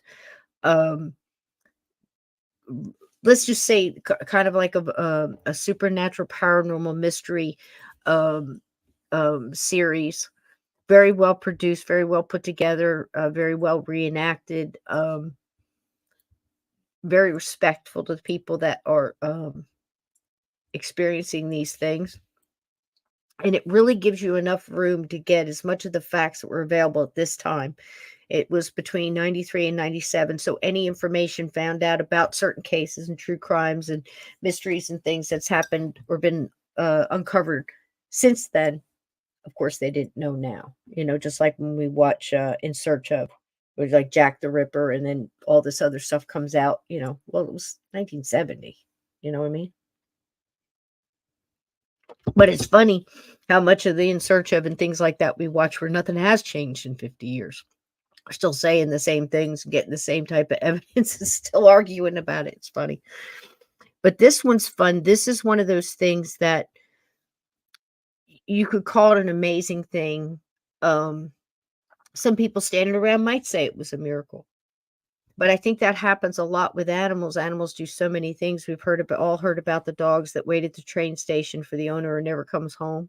till he dies, or the one that lays on the grave, or the cats that predict the next person to pass in a facility, or even the cat that showed up and hung out at a school. I think for, it was like 20 something years, wasn't it? The cat, I think, passed at like 27 or something, some outrageous thing.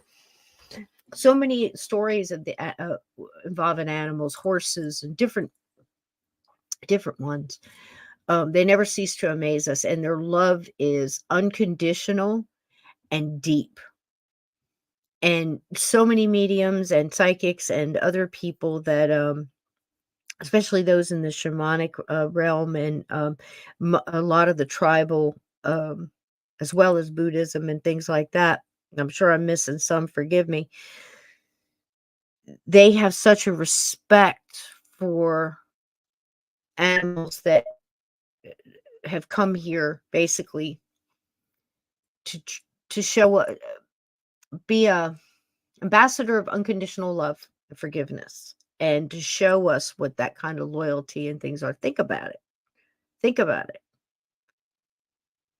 And it's an amazing thing when you get that kind of trust, especially of an animal that you wouldn't imagine just would automatically trust you, like one in the wild, or one that had been abused, or didn't trust humans, not used to them, and you get that instant bond. It's an amazing thing.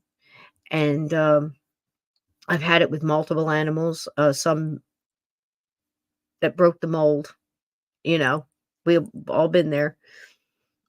And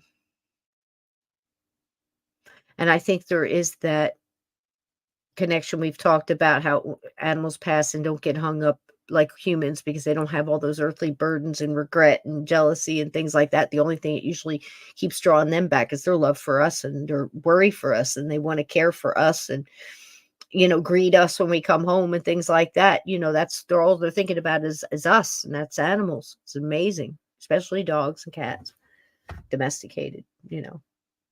But you get it in the wild too. There's time spent. I mean, you ever watch Grizzly Adams? You know what I'm talking about, right? So there is that bond, and again, I've felt it with mine, and I've shared those stories here.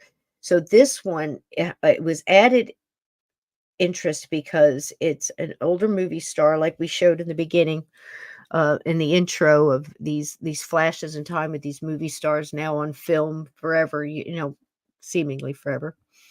And it's very interesting, and it's also got a little bit about the movie High Noon, which is a classic. So I thought it was really interesting. We'll watch this one tonight, and I'll save the others for Steve tomorrow night. I hope you got something out of the talk, because what I did was I kind of chilled a little before the show, and this afternoon here by myself, just kind of thinking, and said, put the words in my mouth that people need to hear. It's not me. It's not Cisco says, and Cisco this, and this is her theory. This is my understanding at this time. If I'm wrong, I find out 10 minutes from now that everything I've said is wrong, I will come here and I will say it, because I have learned that is the best character to be. There's no embarrassment about it. I was wrong. I made an honest mistake. But I can tell you that I feel very strongly about everything I've said here tonight, as far as the lights needing to be kept on. The fact that you take in what you take in, you're filtering through, and eventually your filters are going to need cleaning. You're going to need to get that gunk out, because you're filtering so much darkness coming at you from every direction. You got to even that out and filter it, dilute that a lot, just a little bit of light. And you got a lot of light to give. You'll be able to not just push it off of you, but push it off of your home, your family, your friends, your workplace, your neighborhood. Spread it. And that's what I mean, especially if it's a collective thought and everybody is in agreement about it. People have quelled storms doing this. So you can do it. Start in small groups, start small family, around a breakfast table. Send it out. Learn to get that back in a family situation, those who are in agreement with you, because others will come in too. Whatever's left after all this chaos and mess, because a lot of us got people, nobody's talking to us anymore. And others, we just don't want to, you know what I mean? So, you have to adjust accordingly. All right, this is fun. A little bit about this. It's about 10 minutes and we'll get out of here and we'll come back on tomorrow night and finish up. James Bacon rubbed shoulders with all the stars of the golden era. Sinatra, Brando, Cary Grant. Each one had his own sense of the higher being. Some of them an experience with the unexplained. But the mystery that haunts Bacon happened on the day actor Gary Cooper died, at high noon. His final hour was here, in the house he shared for 20 years with his wife, daughter, and 3 dogs. Their neighbours were Judy Garland, Bing Crosby, Bogey, and Bacall. And if you pass beyond the gate of any driveway in Holmby Hills, a one-of-a-kind story awaited you. This is Gary Cooper's. Hello, friends and neighbors of Australia. We'd like to say that it feels mighty good to have our feet on solid ground after 7,000 miles of Pacific Ocean rolling under you. Australia met him in person in the 1940s. We knew him as the heroic Sergeant York and as common man John Doe. But most of all, like the rest of the world, we knew him best as the immortalized sheriff Will Kane, who faced his greatest fear and endured in the classic western of all time, High Noon. I'll come out. Let her go.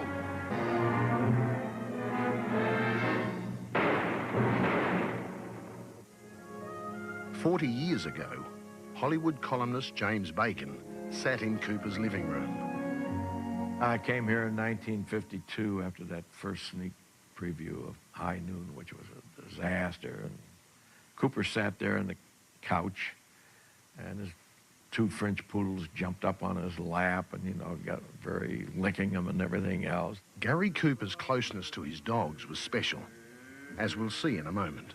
But his conversation with James Bacon that day wasn't about the dogs. Cooper was distressed. The first cut of High Noon was a disaster.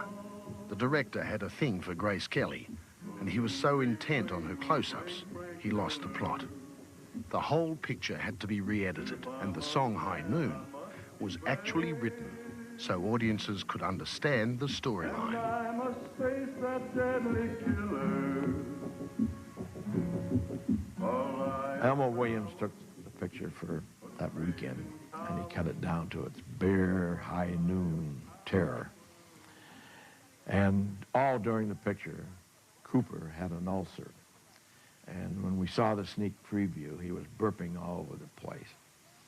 Well, Elmo took that burp and cut it in such a way it looked like a guy who was scared to death he's going to be killed, which Cooper was, with these desperados coming after him. Cooper that year won the Oscar for the best actor for High Noon.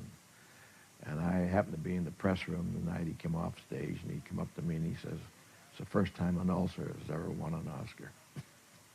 The world always thought of Gary Cooper as the cowboy who could only say yup or nope, but he was, in fact, a man of great style and sophistication. They were good years here with Rocky and his daughter Maria.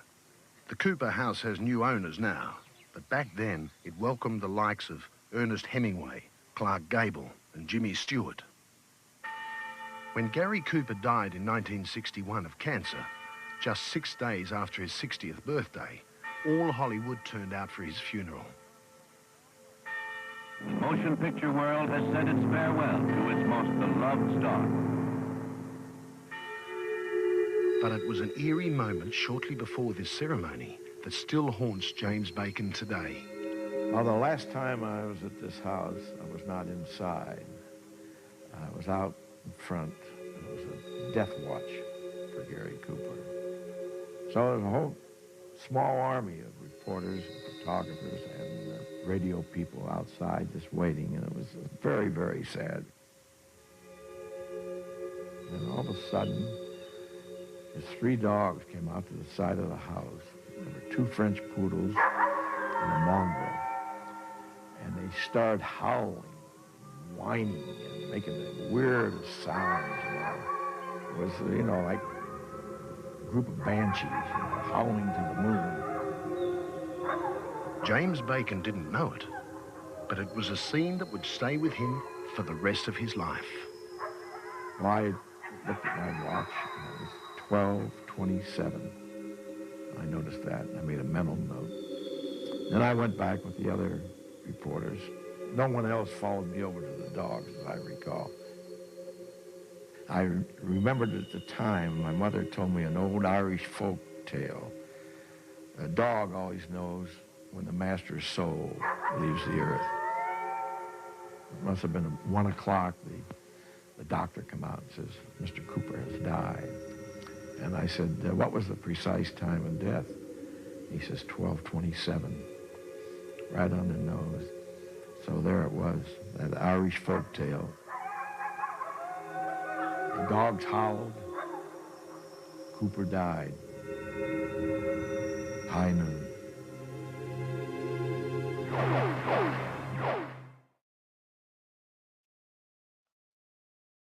There you go. So you think about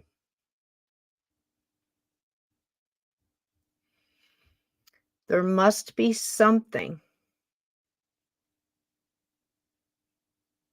of an energy that some can see, some can feel. We've heard that some science has been able to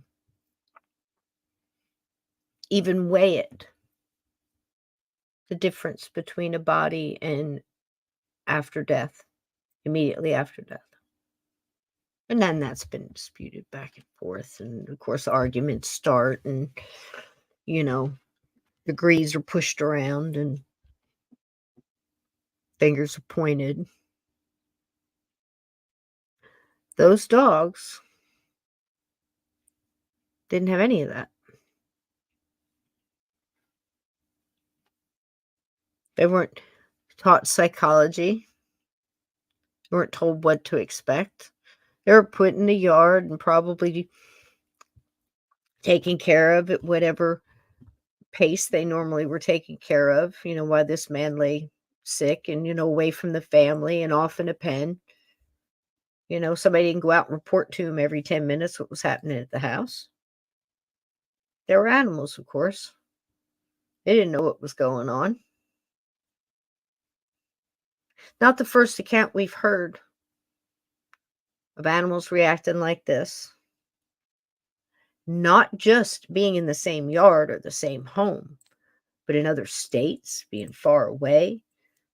Somebody off away at college or off on business, lifelong friend, pet, reacting. So there's got to be something there. There's got to be a palpable change of energy, a knowing, a telepathic connection, a love connection. It's so interesting when you're studying the paranormal and the supernatural to wrap your head around and then your heart around these profound experiences that show us there's so much more. It continues on. We don't have all the blanks filled in. We only have some hope strung with faith, wrapped in a theory, tossed up, lightly with some, ideas and dreams and hopes and my gosh, hope so's kind of thing, guess our best guess. But we're also basing it on countless NDA reports, not all exactly the same, but all of them relatively familiar. People coming back and communicating, giving messages of love and usually soothing to the living, more so even for their own self. Of course, we have them that come back and they're, you know, uh, their driving force and their front, forward and full frontal emotion that's there is anger, anxiety, fear, confusion, combination of all these things mixed in with, what were they like when they passed at the moment they passed and what were they going through, mixed in with how'd they die? Do they know they're dead? All of the answer questions, just great big question marks thrown into a bag, like one of those, was it Scrabble that you put the pieces in and you shook them up and picked them out and I got an S. Yeah, Scrabble. It's kind of like that, we all have right now where we're comfortable, feeling it. And then we have all the added benefits of hearing wise people tell us, the colors are so vibrant and all you have to do is think it. And you can hear the song and, you want to go and see somebody, I remember telling that one gentleman that came through, the one that loved ice cream from Florida. And, I was trying to get him to chill and not be so worried about everybody else. They got to go their own journey. Let's talk to you. Let's talk about you. Hey, Yoda girl, it's good to see you, baby. And the minute we started connecting in, and I started telling him, hey, look, you got to let them go through their thing. Let's get you over there. Go through what you got to go through. Let's go ahead and finish that. And you're going to get all energized. You feel really good. And then you can kind of really sort out in your mind with more knowledge and more guidance from some enlightened beings over there. This is how I'm talking to this guy. And then you'll understand when they get done with you about as long as it's done in love and for the right reasons, a whole different emotion now, other than, you did me wrong and revenge. And like I said earlier, difference between justice and revenge, right? And then you can discern things better. You can sort it. And then you can go in and go, how can I influence what this guy does and put a bug in his ear and, plant a seed of, conscience in this guy that did myself and my family wrong. This is the dead guy, I'm talking to. God bless him. And I said, then you could just like maybe write in, like when he's taking a shower, maybe you can, just not be mean, but influence him and write back, like just give it back on the mirror, and kind of smile. Yeah, it's a little cheeky monkey, but still, it's not, and all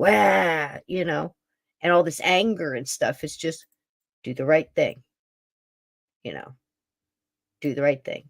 Maybe move some things around. Maybe, bug him in his sleep a little bit, but do it because it's the right thing and you were trying to influence him more of like from a conscious kind of thing. You really want to live with this choice, kind of like not a Bob Marley, but Bob Marley. Was it Bob in Christmas Carol? It is Bob, right? But he's also the singer. Yeah, wasn't it? Either way, Marley comes back to Scrooge and says, do you want to be like me?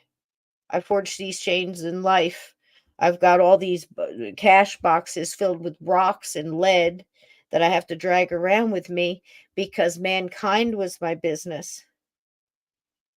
Being kind was my business. Helping others less fortunate than me was my business. And all I cared about was me and counting stacks and stacks of money that I could never spend in a lifetime and hoarding it and being cold and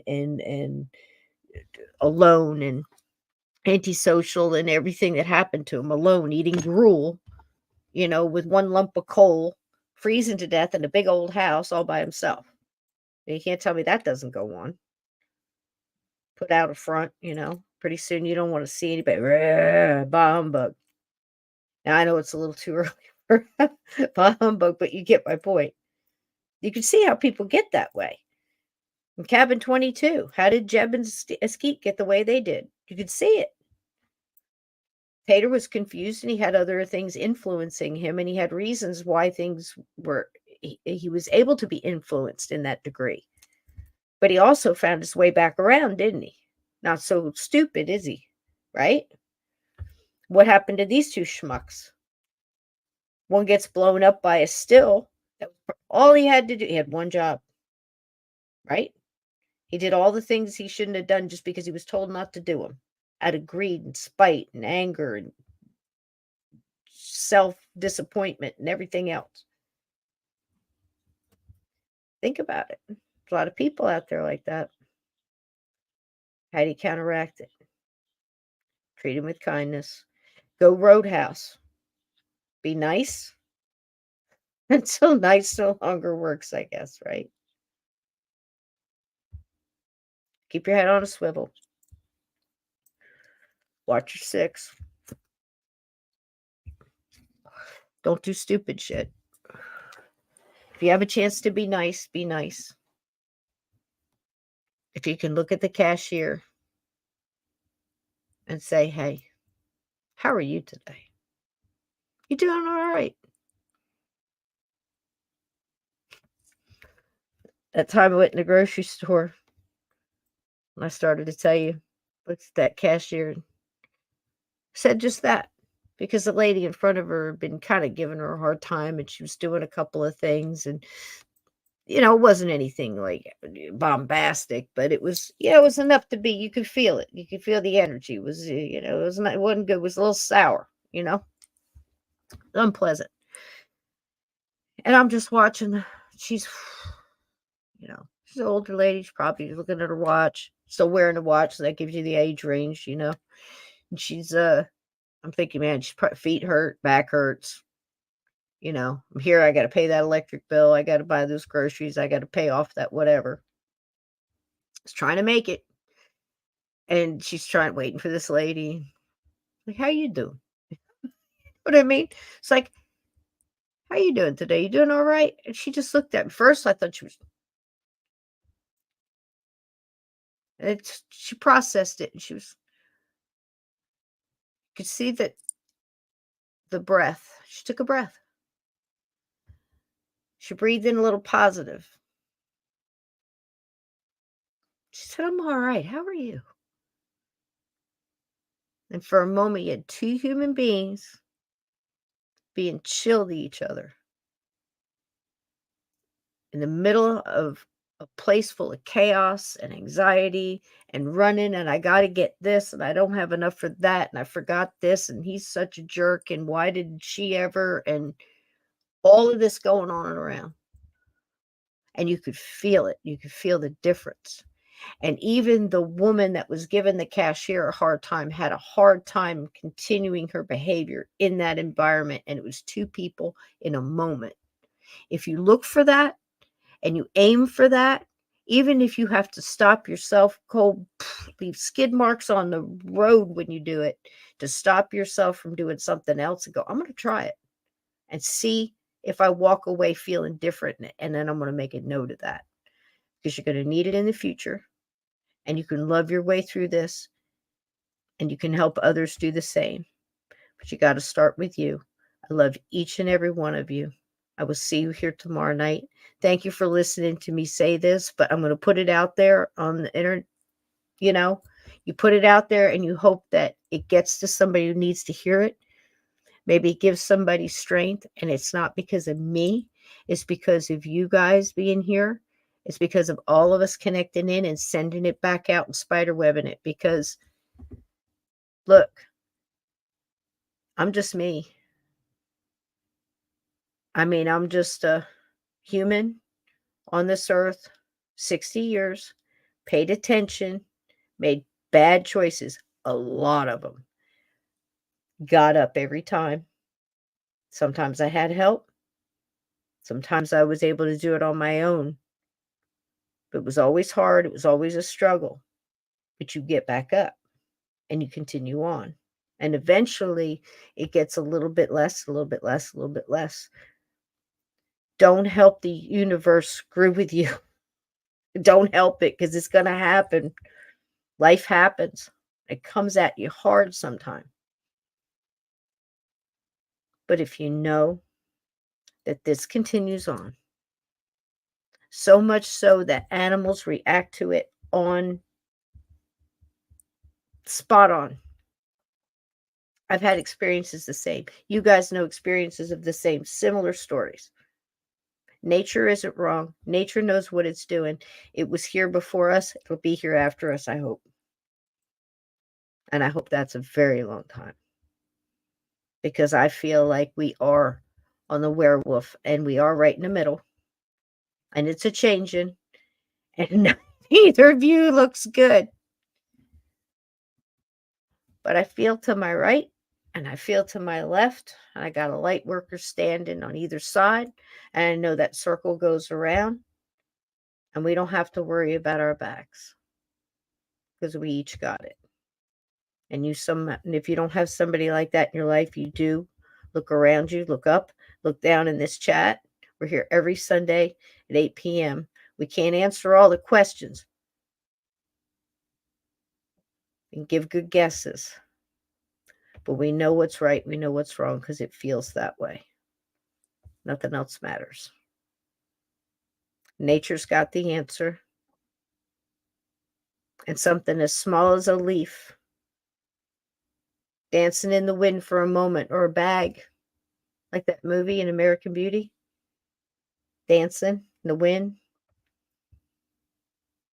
child's laughter, seeing somebody hug, or two old people walking down the street holding hands,